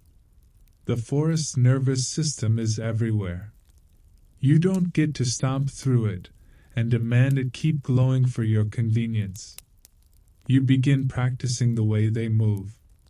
It feels strange at first, because you've spent most of your life walking like you're trying to arrive somewhere before your thoughts catch up. Here, you place your foot down as if the ground is sleeping. You feel for firm leaf layers. You let your weight settle gradually instead of dropping it. You keep your steps close, not wide and aggressive. You stop letting your toes flick leaves forward. No dramatic kicks. No impatient shuffling. You're not clearing a trail, you're borrowing one. The hosts show you another quiet rule: pause at the pulse. They don't say it, of course. They demonstrate it. When a cluster ahead brightens, they step. When it dims, they pause. It's like walking to a heartbeat. Step on the inhale. Rest on the exhale. The forest's light becomes the metronome, and your body becomes the instrument that finally decides to stay in time. You try it. The first few attempts are clumsy. Your instincts keep pushing you to step during the dim phase, because your mind thinks dim means danger. But the forest doesn't behave like that. Dim isn't threat. Dim is rest. The glow isn't a warning system, it's a rhythm. When you step during the dim, it's like interrupting someone mid-sigh. The light hesitates, then retreats, as if offended by your timing. So you adjust. You wait through the dim. You step during the bright. You pause again. Slowly, the path begins to appear in clearer fragments. A rimlet root here, a softly glowing shelf there, a faint spore ribbon gathering ahead like a polite guide returning to its job. Breath becomes the second metronome. The host nearest you places a hand on their own chest briefly, then lets it fall. A reminder: keep your breathing low and steady, not sharp and high. You realize how often you've been inhaling as if you're preparing to defend yourself from a surprise. Here, surprise is mostly a wet leaf and your own tendency to overreact. You practice a longer exhale. The air leaves your lungs warm and slow, like mist sliding off bark. Your heart rate settles. Your vision stops trying to stab holes in the darkness and instead begins to receive it. The mushrooms respond, not instantly, not dramatically, but you notice the small shift. More rims hold their glow a little longer. More caps pulse with less hesitation. The forest seems to relax around you the way a room relaxes when someone finally stops fidgeting. You become aware of scent, too. The resin and salve on your skin are helpful, but they are still foreign notes in a very old perfume. One host makes a small wiping motion again, and you understand it more clearly now. Not remove it, but keep it minimal. You rub your wrists lightly with damp leaves, not scrubbing, just softening the scent, letting the forest's own smell coat you. Wet earth, green stems, clean water, the night's original language. The spore ribbon reforms more confidently after that, threading itself through the mist ahead in a pale line that looks almost like drifting handwriting. The points hover over firmer ground, curving around darker patches where the earth looks slick. It's as if the forest has resumed speaking because you've stopped shouting with your body. A small obstacle appears, an exposed root tangle, thick as coiled rope, with a shallow puddle trapped between two roots. In the earlier dimness, this would have been the kind of thing you'd try to just get over, with one decisive step, followed by a graceful flail and a humiliating slide. Tonight you do it differently. You pause. You breathe out slowly. You watch the pulse. When the nearest shelf brightens, you step to the root's firmer side. You wait again. You feel the humidity on your skin, the gentle barrier still helping, but you don't rush. Another pulse. Another step. The puddle reflects a thin crescent of light that trembles with each ripple, but you don't startle it. You cross as if you're not crossing, just drifting. On the other side, the hosts remain steady, and their steadiness feels like a hand at the small of your back, support without pressure. The mushrooms behind you hold their glow longer now, as if your careful passage has left the rhythm intact. The mycelium shimmer near the path edges becomes faintly visible again, like a lace curtain returning to view. You sense the lesson settling into your muscles. The rule is not, be quiet, in a moral sense. The rule is, be compatible. Your body must become part of the forest's pace. Your breath must become part of its air. Your steps must become part of its ground. When you do that, the forest does not brighten to serve you. It brightens because nothing is forcing it to retreat. As you continue, the glow gradually thickens again. More shelves, more caps, more soft crescents outlining the way. The spore ribbon leads confidently, no longer scattered. The path feels less like a test and more like a welcome returning. And you realize, with a small sleepy amusement, that the only real price of admission here is patience. The kind that makes you slower, softer, and inconveniently, far more likely to fall asleep. The glow thickens enough to feel reliable again, not bright, not loud, just steady. Like a friend who has stopped being offended and has gone back to quietly showing up. The spore ribbon floats ahead in a pale line, and the hosts drift alongside you with that calm, practical patience that makes your old hurry feel like an embarrassing phase you're glad no one recorded. The ground begins to change.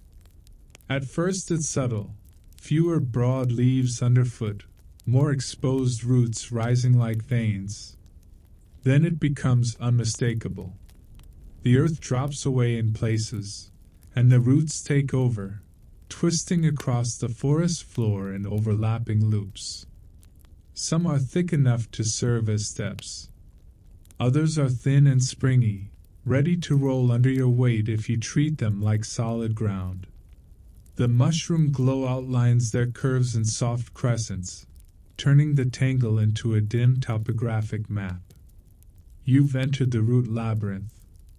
It feels ancient, like the forest has been knitting itself for centuries and simply never stopped. Roots arch over shallow hollows, roots braid into bridges. Roots form pockets of shadow where the glow can't quite reach. The air here is heavier too, trapped closer to the ground, and the mist gathers low, hiding the dips and soft spots like a blanket hiding clutter. It's beautiful in a sleepy, secretive way. It's also exactly the kind of terrain where a single impatient step can turn you into a damp cautionary tale. You pause automatically, which is progress. Your old self would have tried to power through, as if you were being timed by an invisible judge. Tonight, you remember the new rules: step on the pulse, rest on the dim, breathe like you belong. A host makes the smoothing gesture again, then points, first to your feet, then to a route ahead, then to the side of the path where the glow is faintest. The meaning arrives cleanly: don't step where the light refuses to linger.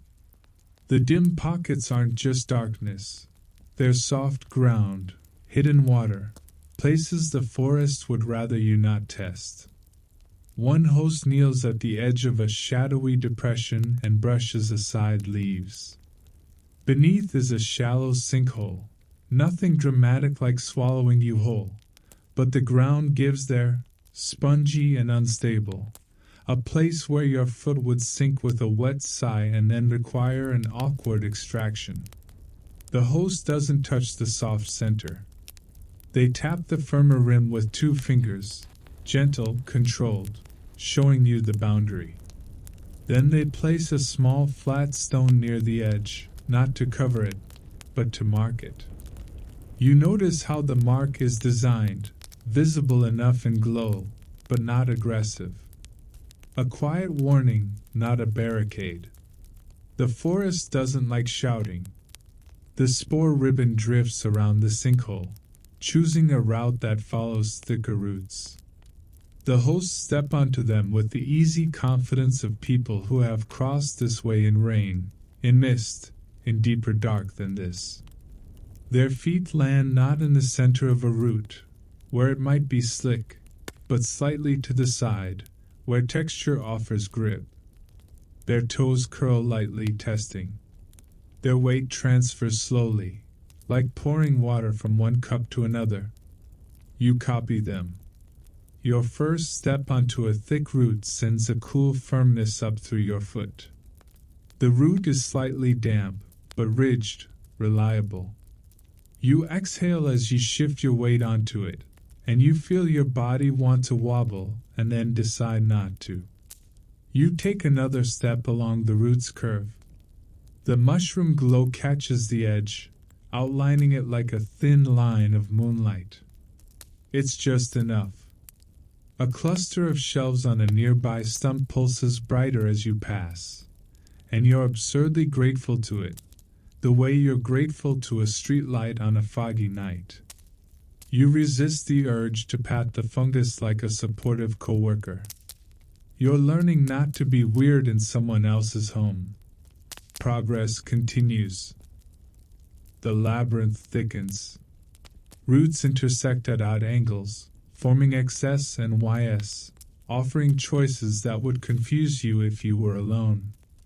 The hosts don't stop to decide in any visible way. They read the forest through tiny cues, the firmness of leaf litter, the way mist pools, the steadiness of mushroom pulses, the faint dime marks you've learned to notice.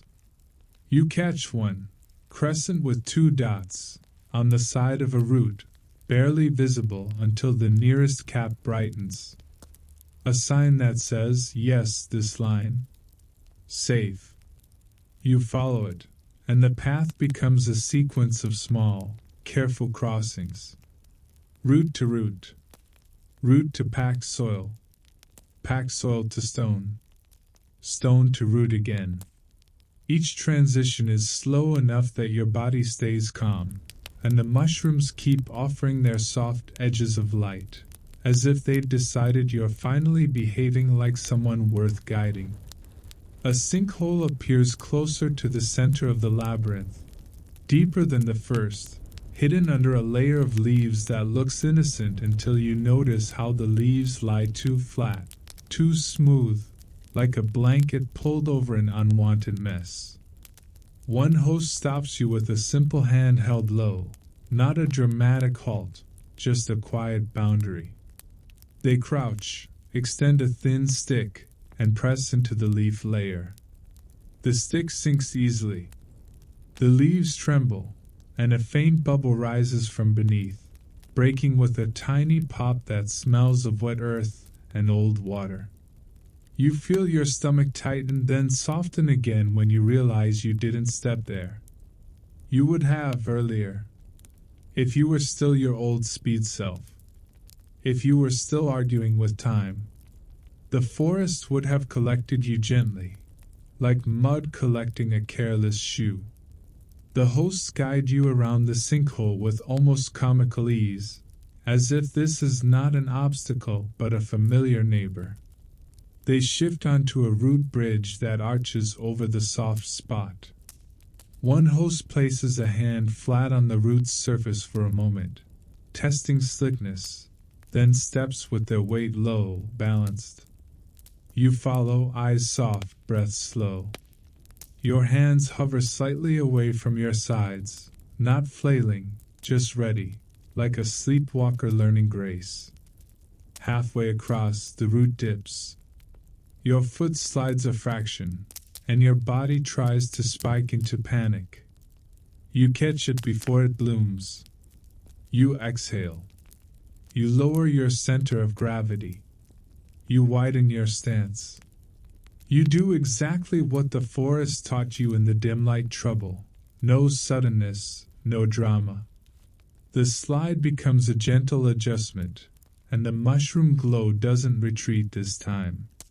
It holds, as if acknowledging you didn't throw a tantrum. On the far side, you notice one of the hosts slightly touches their wrist, where resin gleams faintly, then brushes their fingers over a leaf, transferring a trace of scent to the air. A quiet survival habit. Keep your skin protected, keep your scent compatible, keep insects uninterested, keep the forest calm. Everything here is small, steady maintenance. No heroics. No conquering nature. Just cooperation. As you move deeper, the labyrinth begins to thin. Roots spread out, less tangled, more orderly, like the forest is loosening its grip. The mushrooms return in thicker clusters, their pulses steadier, the spore ribbon more confident. You step off the last major root bridge and onto firmer ground that feels almost luxurious in its simplicity. You glance back, and the root maze is already swallowing itself into mist and shadow, as if it never existed. Only the faint crescent dye mark on a root remains visible for a beat, then fades as the pulse shifts. The hosts continue forward unhurried. You follow, quietly proud of how little chaos you caused.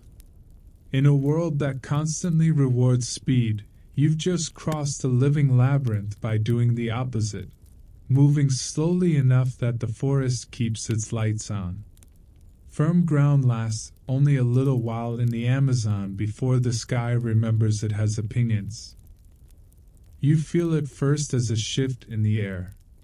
The humidity, already intimate, turns silkier, cooler, as if someone has drawn a damp cloth across your forehead. The insect's hum changes pitch, tightening into a thin, anticipatory thread.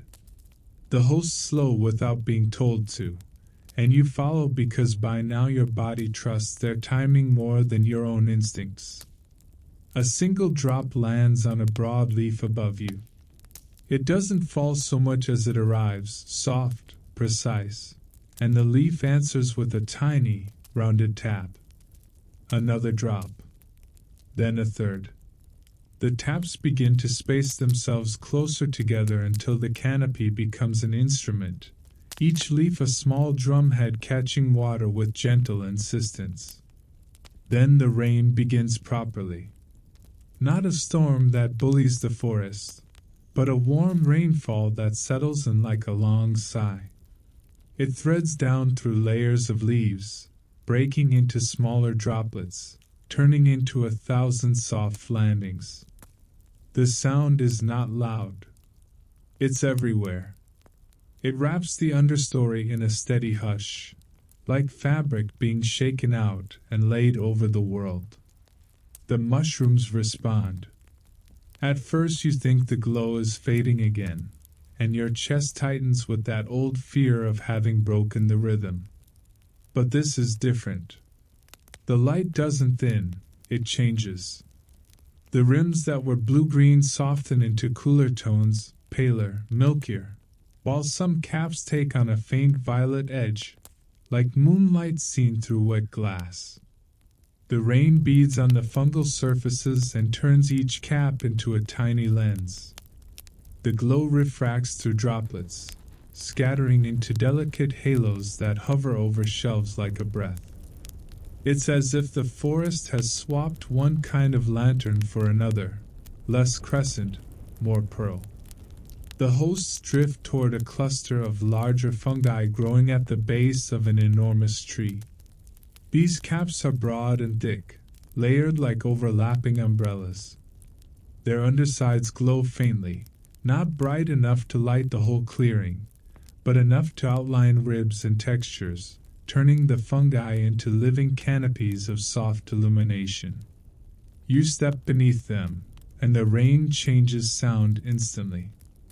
Outside the fungal shelter, droplets land with countless taps and whispers.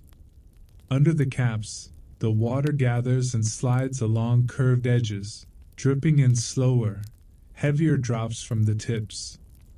The rhythm becomes calmer, more spaced. Drip, pause, drip, pause. It matches your new breathing pattern so closely you feel the satisfaction of it in your ribs. A host gestures low toward the ground beneath the caps, indicating where the earth is firmest. You kneel, and the leaf litter here is thicker, less waterlogged, protected by the fungi's wide shoulders. Your fingers brush a root and come away cool, damp, steady. The resin on your wrist still helps. Water beads and slips rather than soaking in. You remember that first dab and how your skin stopped feeling hunted by humidity. You also remember how the glow dimmed when you moved too sharply, and you keep your movements slow, respectful, compatible. The rain brings scent. More than before, the forest smells alive, crushed leaves, wet bark, mineral earth opening itself. The herbs in your fingertips mingle with it, and for a moment your whole body feels like it has been folded into the place rather than merely visiting it. You aren't trying to interpret. You're just here. The mushroom's light under the caps looks different from the light outside. It's softer, more diffuse, with edges blurred by moisture. Droplets cling to the underside and glow faintly, turning into tiny hanging beads of light. When the mushrooms pulse, the beads brighten and dim in sympathy, like a ceiling of slow stars. A host brings a leaf cup of warm, steeped liquid, its scent alone reaching you, no offering gesture needed. The aroma rises into the sheltered air and mixes with rain smell. Your shoulders drop another notch, as if your body recognizes the combination as safe. Warmth, shelter, steady rhythm. Everything a tired creature wants. Beyond the fungal umbrellas, the path turns into a darker ribbon as rainwater begins to pool. You can see it in the way reflections form, thin crescents trembling in puddles, then stretching into wavering lines as droplets land. The glow outside continues to shift color. Some shelves look almost silver now, their rims pale and clean. Others deepen into a bluish purple, the kind of color you only notice when your mind is quiet enough to register softness.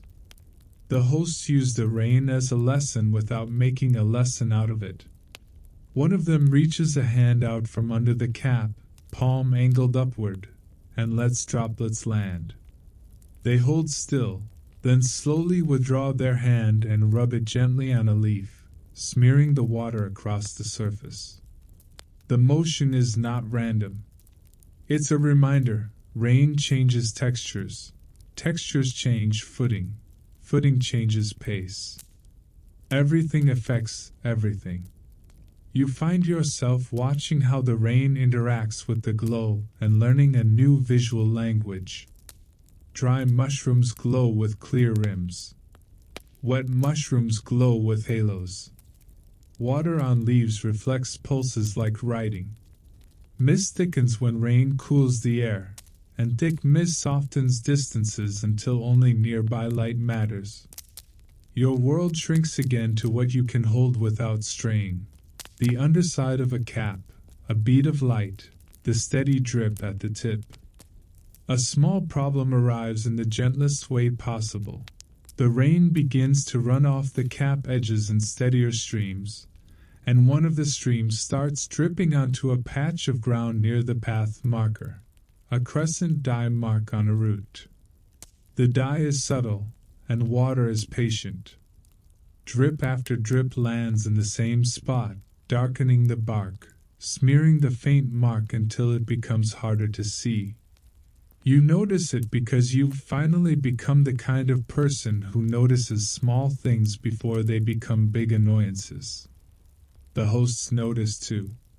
One of them shifts closer, studies the drip line, then adjusts a broad leaf overhead, wedging it lightly between cap edges, so the stream is redirected to a different spot. The water now drips harmlessly into a puddle where it can do no damage.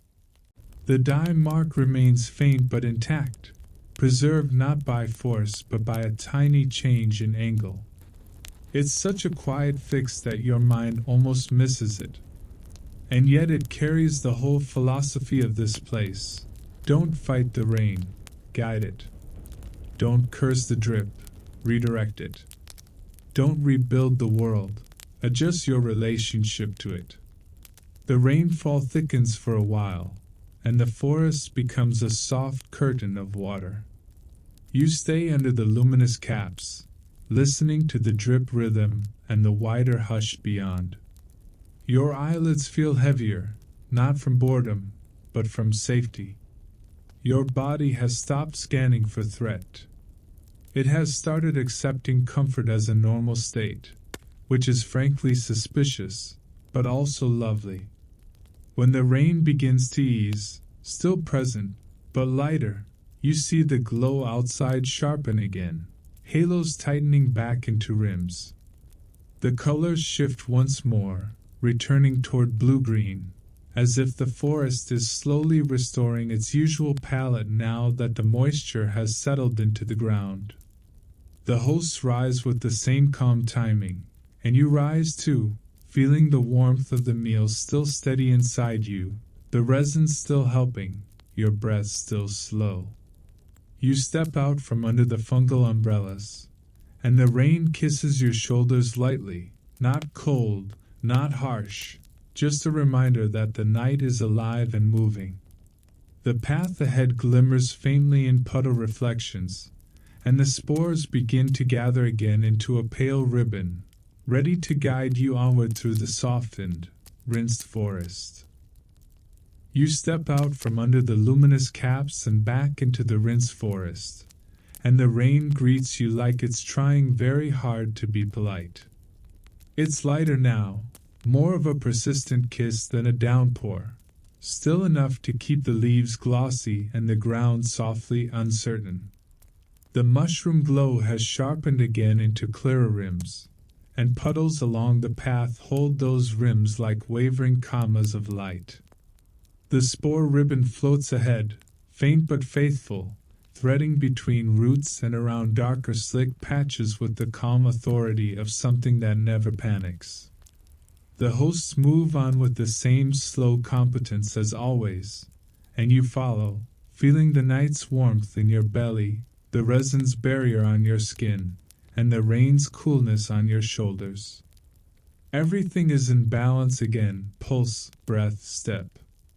You're almost proud of how little trouble you're causing, which, as the universe loves to prove, is usually the exact moment something small decides to become a problem. It happens quietly. No dramatic snap. No loud mistake. Just a subtle shift in your awareness, as if your body suddenly checks its pockets, even though you don't have pockets, because you're not wearing modern clothes here and the forest would frankly disapprove of zippers. You glance down anyway, because habit is stubborn. Something is missing. A small bundle, tied in fiber, wrapped in leaf, had been tucked close to you after the crafting space. Not a precious treasure in the dramatic sense, but important in the way small things are important here. A little packet of salve, perhaps, or a tiny crescent charm still cooling, or a bundle of dyed bark cloth used for marking safe routes. You remember the weight of it against your side. You remember the faint herb scent rising whenever you moved. And now, when you shift your hand toward where it should be, you find only damp cloth and air. Your chest tightens, instantly and annoyingly, like your body is trying to resurrect panic, as if panic has been invited to tonight's event. The mushrooms nearby pulse once, and for a beat the glow seems to hesitate, as if the forest is watching to see whether you'll start flailing like a startled bird. You do not flail. You exhale slowly, long enough that your ribs soften. You let the air leave your body in one steady stream.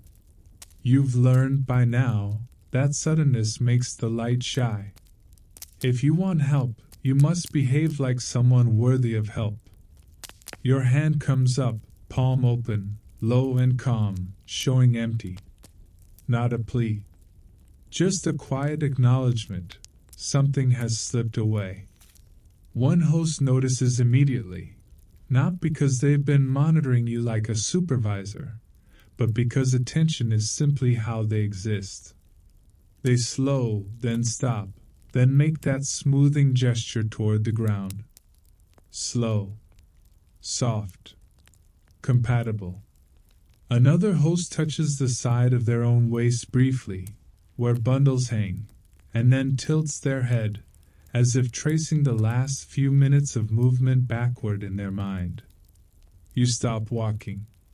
The spore ribbon continues drifting ahead for a second, then disperses slightly, like it realizes the group's rhythm has paused.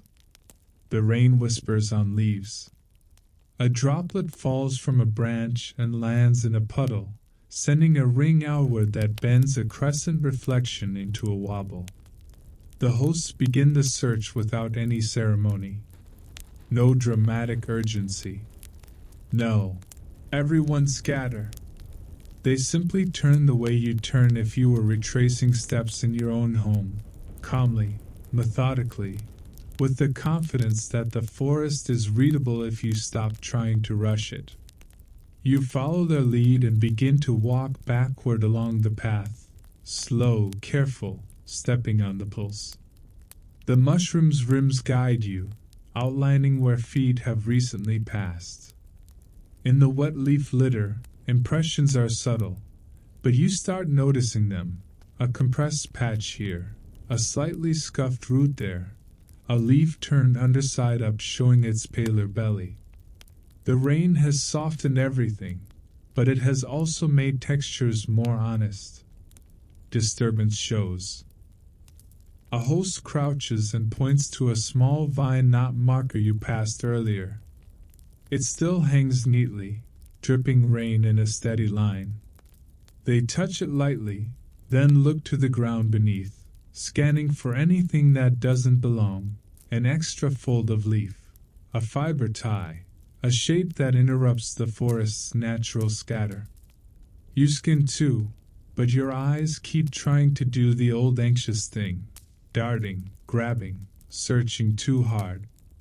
You feel that tension rise, and you counter it the only way you've learned works. You soften your gaze.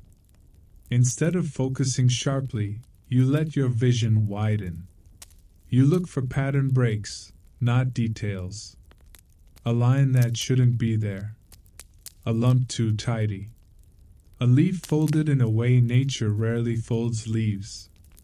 The mushrooms pulse, and in the bright phase you catch a glint, faint, low, near a root. Your heart jumps, and you immediately regret the jump. The glow trembles, almost retreating. You freeze, then breathe out slowly, coaxing your body back into calm. The host beside you also stills, grounding the moment. When the next pulse brightens, you look again. The glint is only a droplet perched on a smooth seed, reflecting light like a tiny lens. Beautiful. Useless. The forest's way of reminding you that not every sparkle is your solution. You continue back. The path edges are more complicated here. Wet ferns, low branches, the kind of undergrowth that happily snags anything tied loosely. You remember brushing through a curtain of fronds earlier, feeling cool kisses on your face. If your bundle was secured by fiber and leaf, a fern hook could have lifted it without drama. Just a gentle tug, and it would slide away, drop into leaf litter, and disappear like a well-trained secret. One host moves to the side of the path and lifts a frond carefully, inspecting the underside where things catch. Another checks a cluster of shelf mushrooms near a fallen log, peering into the shadowed gap behind it. The search is quiet enough that the insects don't change their song. The forest doesn't feel interrupted. It feels included. You come to a puddle, one of the new ones formed by the rain, wide and shallow, reflecting trembling crescents along its edge. A host gestures for you to stop. They crouch and study the water's surface. In the glow, the puddle shows not only reflections but tiny floating debris, leaf fragments, a bit of bark, a pale fiber strand drifting near the edge like a faint thread. A fiber strand. Your breath catches, smaller this time, and you tame it quickly. The host reaches, not plunging a hand into the puddle, but sliding fingers along the edge where the water is thinnest. They lift the strand and hold it up. It's plant fiber, twisted the same way bundles are tied. Damp, slightly frayed at one end, as if it snapped under tension. Not proof yet, but a clue. The hosts adjust their search patterns subtly. They don't spread out wildly. They widen just enough, one checking the puddle's far edge, one checking the root line beside it, one scanning the low ferns beyond. You mirror them, moving your attention in slow sweeps, letting each mushroom pulse give you a new frame of visibility. A small hollow appears beside the puddle, where roots curve into a dark pocket. In the dim phase, it looks like nothing. In the bright phase, the edges outline clearly, and you see how water has been dripping into it, making the leaf litter inside slick and packed. The kind of place a dropped bundle could slide into and settle. You kneel near the hollow, careful not to crush the delicate mycelium shimmer at its edge. Your hands hover. Your breath slows. You reach in gently, fingers feeling through wet leaves, cool, soft, layered. You touch bark. A smooth seed. A thin stick.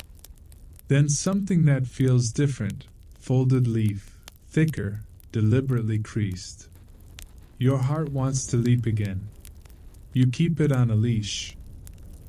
You ease the folded leaf shape upward, and for a moment you think you have it, your missing bundle, until the mushroom pulse brightens and shows the truth.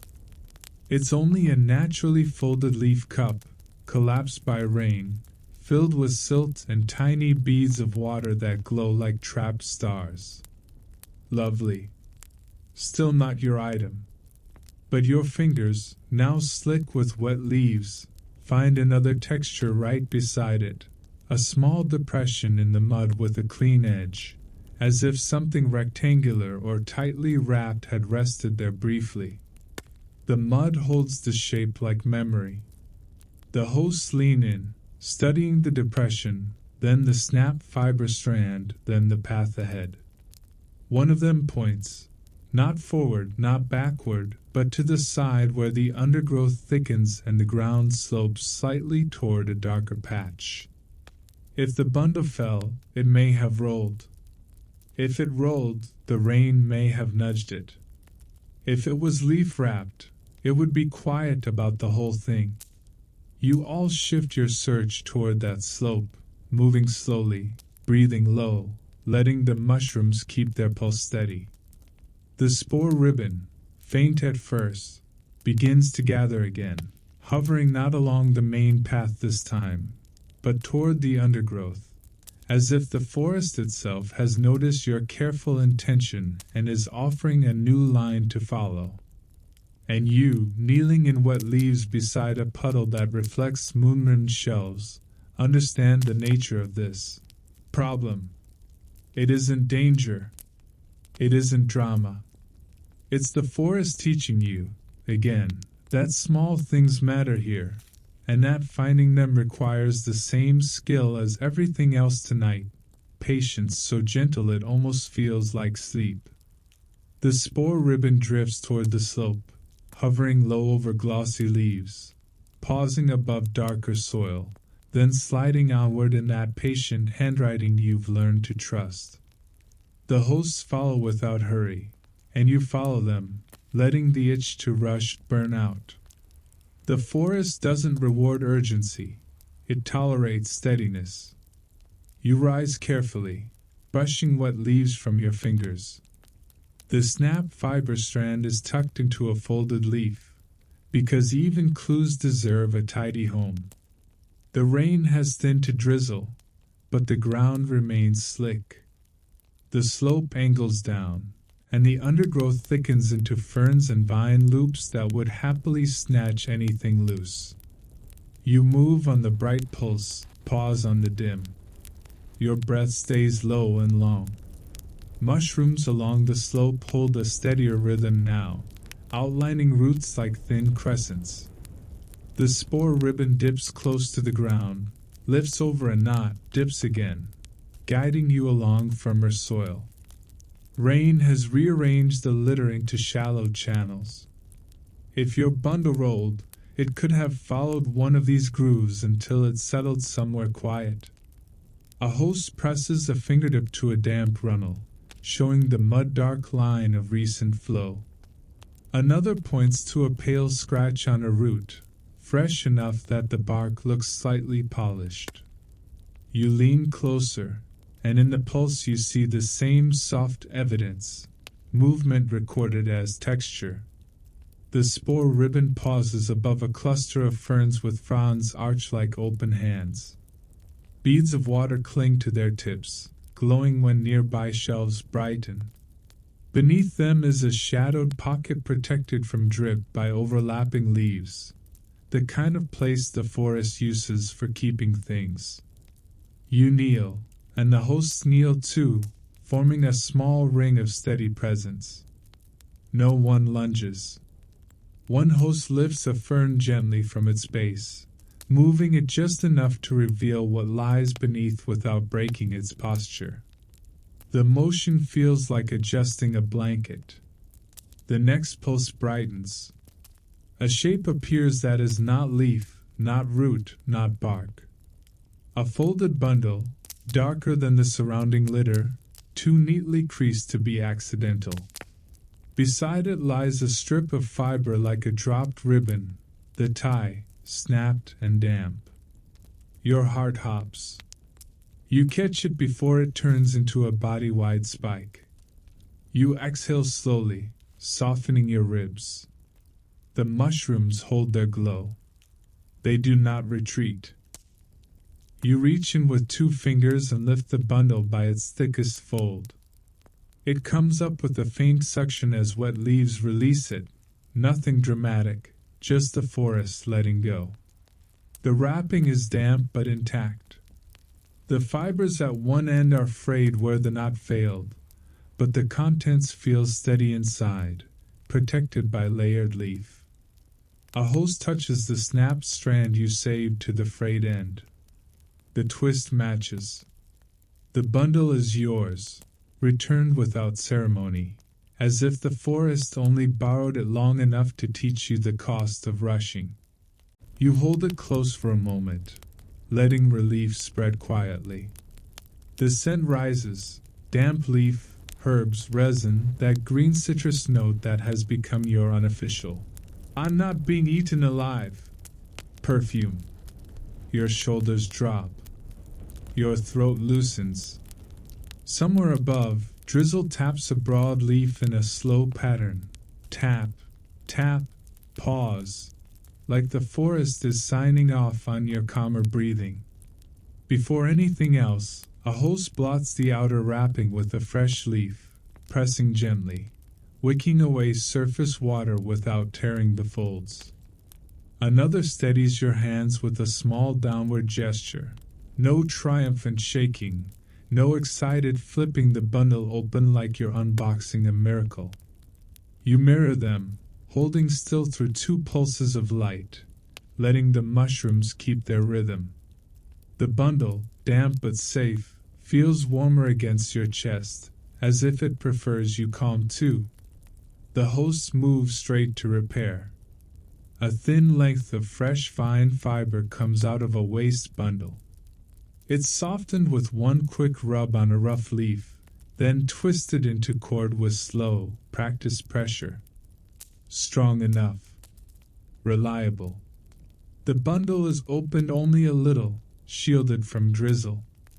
Inside is what you hoped for, a small inner packet of salve, still sealed, and nestled beside it, a tiny crescent of resin with faint flecks suspended inside. Your charm, cooled and set, still shyly catching the mushroom pulse when it brightens nearby.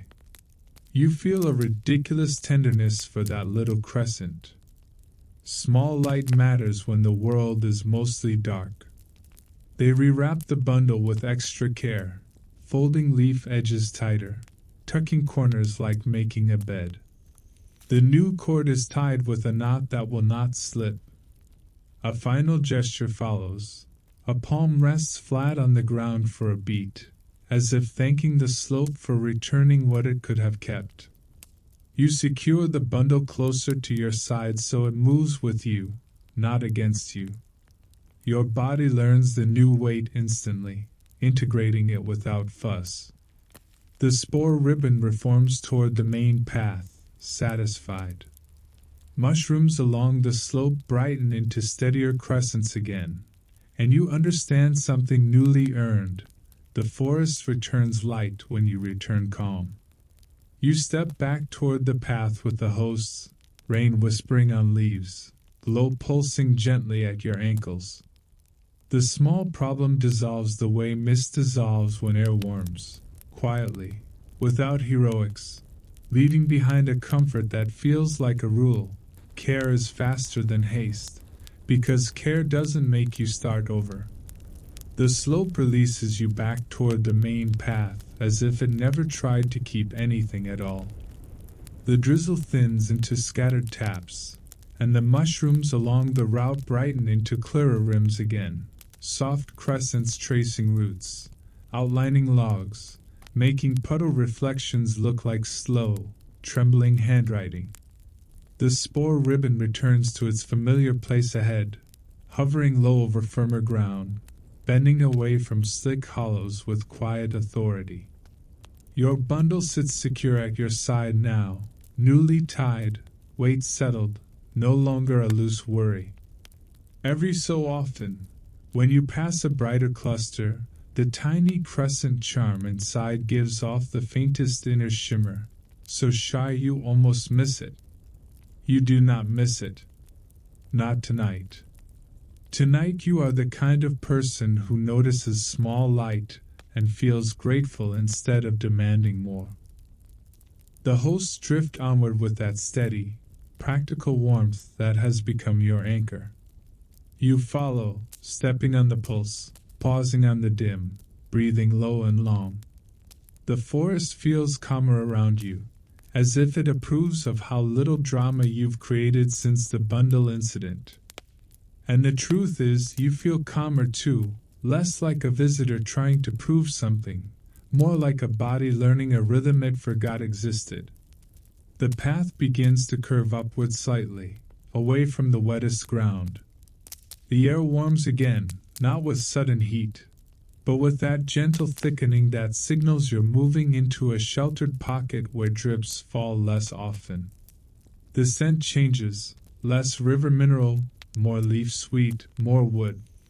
You recognize it before you see it, because your stomach, still quietly content from earlier, does a small, hopeful turn.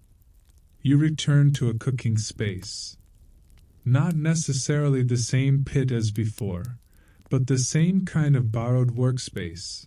Low, close to the earth, designed for slow hands. A shallow depression lined with stones waits like a bed. Leaves are stacked in tidy layers. A fallen trunk serves as a table, its surface polished by years of careful use. Mushrooms nearby glow steadily, their rims brighter than the surrounding clusters, as if they've been asked to keep the light gentle but reliable. The hosts begin preparing without fanfare. A few warm stones are brought, stones that hold heat like secrets, set near the pit. Leaf trays appear with roots and herbs. The roots are different from earlier, thicker, paler, with a faint sweetness in their smell, like the forest has decided to offer dessert without calling it dessert. Some pieces look like small tubers, smooth and firm. Others are knobbly, like fingers curled into fists. The foraged fungi are simpler now, more nourishing than dazzling, more steady than sharp. You notice the hosts avoid the brightest, most decorative glows. This meal is not for spectacle. It's for settling. The night has been full of learning, of careful walking, of quiet calibration. Now it wants to close the loop with warmth. Leaves are laid out. Roots placed in the center. Fungi added in modest portions. Crushed herbs sprinkled, green citrus, peppery, clean. A smear of earthy paste appears again, glossy under mushroom light, rubbed lightly over the roots like a protective coat. Everything is wrapped with the same tender precision as before, fold, tuck, fold, tie. Little parcels arranged over warm stones. Layers of leaves pulled over the top like blankets. A final ring of stones set around to hold everything nestled. Steam begins softly. Not a violent release, just a slow, fragrant exhale from under leaf edges. The glow catches it, turning it into a luminous haze that drifts upward and disappears into the canopy's dark. You kneel nearby, and the warmth brushes your cheeks. The drizzle outside adds a faint, distant texture. Tap, tap. But here, under leaves and branches, the cooking pocket feels protected. While the bundles cook, the hosts bring out a shallow leaf bowl filled with clear liquid, water steeped with herbs, warmed by a stone set beneath the bowl. No flame. No smoke. Just time and heat held gently. The aroma rises and wraps your face like a clean cloth. You inhale, and your chest loosens even more, as if the scent is permission to stop holding anything up. You think about your day, wherever your real day began, and how tightly you carry it. The little clenches, the invisible bracing, the constant readiness. Here, surrounded by pulsing mushrooms and rain-softened leaves, it feels almost silly. Not because your worries aren't real, but because your body deserves rest whether or not the world has finished being complicated. A host taps the hollow log nearby once, low tone, soft, and the sound blends with the steam and drizzle until it becomes part of the background lull. No performance. Just a gentle marker. We are here, we are together, we are slowing down. When the bundles are ready, the unwrapping is done like a blessing without words. Leaf layers lift. Steam rises thicker now, scented with roots and herbs and damp earth. The mushrooms nearby brighten along their rims, and the vapor catches the light, turning the air into a soft lantern cloud. Your stomach responds with a quiet gratitude that feels almost ancient. A portion is placed on a fresh leaf and offered to you without rush. You take it slowly, because you know the rhythm matters. The first bite is warm and sweet, not sugary, not artificial, just the natural sweetness of roots softened by heat, released like a secret. The fungi add depth, earthy and gentle. The herbs thread through, brightening without waking you too sharply. It tastes like being cared for by people who understand that comfort is a form of survival. You chew slowly, letting the warmth settle into your belly, into your chest, into your shoulders. The rain's distant tapping becomes softer in your awareness. The insects hum. The river is a low presence somewhere beyond, steady as a pulse you don't have to manage. You notice how the hosts eat too, small bites, long pauses, quiet attention. Their bodies are not in a hurry to finish. Eating here is not fuel loading, it's communion with the night's pace. You feel yourself matching them. Bite, breathe, pause. Another bite. A long exhale. Your bundle rests secure at your side, and you touch it once, not checking frantically, just acknowledging it. The cord holds. The leaf folds are tidy. Inside, your salve is safe, your charm crescent faintly alive in certain pulses. The earlier problem feels far away now, dissolved into the warmth of this meal, turned into a memory you can smile at. Remember when you almost panicked over a missing leaf bundle in a glowing mushroom forest? Truly, a peak moment for your resume. The glow around the cooking space deepens as the night grows older. The mushroom's pulses feel slower, thicker, like the forest is exhaling longer. The steam thins as the bundles empty. Leaves are folded, scraps set aside neatly for the earth. Nothing is left messy. Even endings are tidy here. A host makes a small gesture toward the river's direction, a tilt of the head, a slight lift of the hand, and you understand without translation. Soon, you will move again. Not because you're being sent away, but because drift is part of the story. The forest hosts you, then releases you. Like breath. You take one last bite, savoring the sweetness of softened roots and the quiet depth of fungi. You let the warmth settle, and you feel, in a tender, surprising way, that you're being prepared, not for a new challenge, not for drama, but for a gentle farewell. The mushrooms pulse once more, steady and kind, and you rise with the group, body warm, mind softened, ready to follow the last light. The path away from the cooking space feels softer than before, as if the forest has tucked extra leaf litter under your feet to keep you from waking too sharply. Your belly holds the last warmth of sweet roots, and your skin still carries that faint citrus green barrier from the first dab of resin.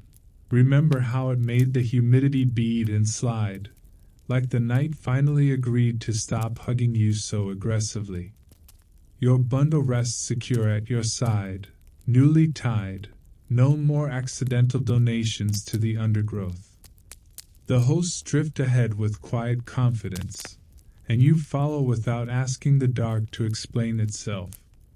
Mushroom rims keep time, dim, bright, dim, so you step when the light swells and pause when it rests. The spore ribbon returns as a thin line of patient handwriting, guiding you past roots, around slick hollows, and by dye marks that only reveal themselves when the pulse is kind enough to cooperate. You can tell you're nearing water before you see it. The air cools. The scent turns mineral and clean. The sound becomes that steady hush that never quite stops, like the forest breathing through a riverbed. Mist gathers low, and the glow turns more reflective, more halos and droplets, more trembling crescents and puddles. Then the trees open just enough, and the river appears. It's wider here than your earlier crossing, and calmer too, as if it has chosen this bend for resting. The surface is dark and smooth, broken only by slow ripples that carry reflections downstream. Along the bank, fallen logs lie half submerged, dressed in moon-rimmed shells. Their pulses spill onto the water in faint stripes, soft lanes of light that stretch, thin, and dissolve. The hosts stop on a flat stretch where roots knit the soil together. No one points. They simply settle into stillness, and you understand this is the edge of something. A threshold again, only this time it isn't about entering. It's about leaving gently enough that the night doesn't feel disturbed by your exit. One host kneels and places a broadleaf cup on a root. Inside is clear water with a few herb strands, warmed earlier by a patient stone. The scent rises faintly, clean, green, steady. Another sets a small bundle of dried sea pods nearby, and when the breeze passes, they give a single soft rattle, one note, then silence, like closing a book without a slam. You stand at the water's edge and let your gaze soften until the river becomes a moving mirror. The mushroom's pulses reflect back at you in slow waves. Mist drifts across the surface and turns the glow into blurred crescents, like moons seen through sleep-heavy lashes. Somewhere behind you, a hollow log answers the night with one low, gentle tap, felt more than heard, linking this moment to the listening clearing where you first learned to let rhythm be enough.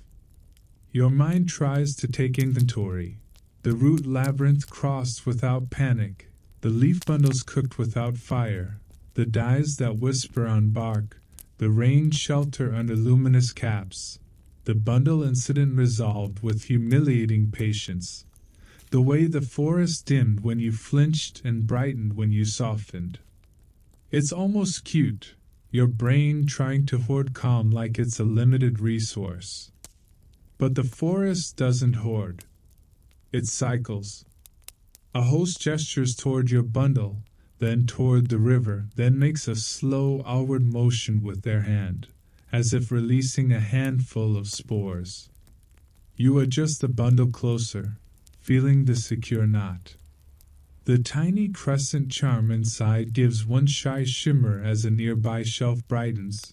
Your portable moon, not loud enough to show off, just bright enough to remember. The spore ribbon drifts outward over the water now, hovering just above the surface like breath. It isn't a road so much as a direction. The hosts watch it with you, and you realize they're offering you a departure that matches the night's tempo, not a dramatic exit, but a drift. You step onto a flat stone at the river's edge, then another, not crossing to the far bank, just moving far enough to feel the water's presence beneath you. Cool air rises from the surface and brushes your ankles. You pause on the dim phase, breathe out slowly, and the nearest mushrooms hold their glow steady, unbothered. The river accepts you the way it accepts falling leaves, by simply continuing. At the last stone, you stop and turn slightly back toward the hosts. In the low light, their faces soften into gentle shapes, edges blurred by mist and pulse. No one waves. No one performs farewell. Their stillness is the goodbye, inclusion without a demand. You lower your gaze to the water again and watch the glowing stripes drift past, carrying the forest's light downstream. You imagine spores traveling too, settling on new wood, blooming into new crescents, guiding some future tired traveler who will arrive with too much tension and leave with fewer clenches. The thought is comforting in a deep, sleepy way. This calm doesn't end. It just moves. You step back onto the bank, feet landing softly on leaf litter. The spore ribbon thins, dispersing into scattered points that fade into mist. The mushrooms keep pulsing, steady and kind, as if they're saying, "Yes, you can go." The forest does not cling.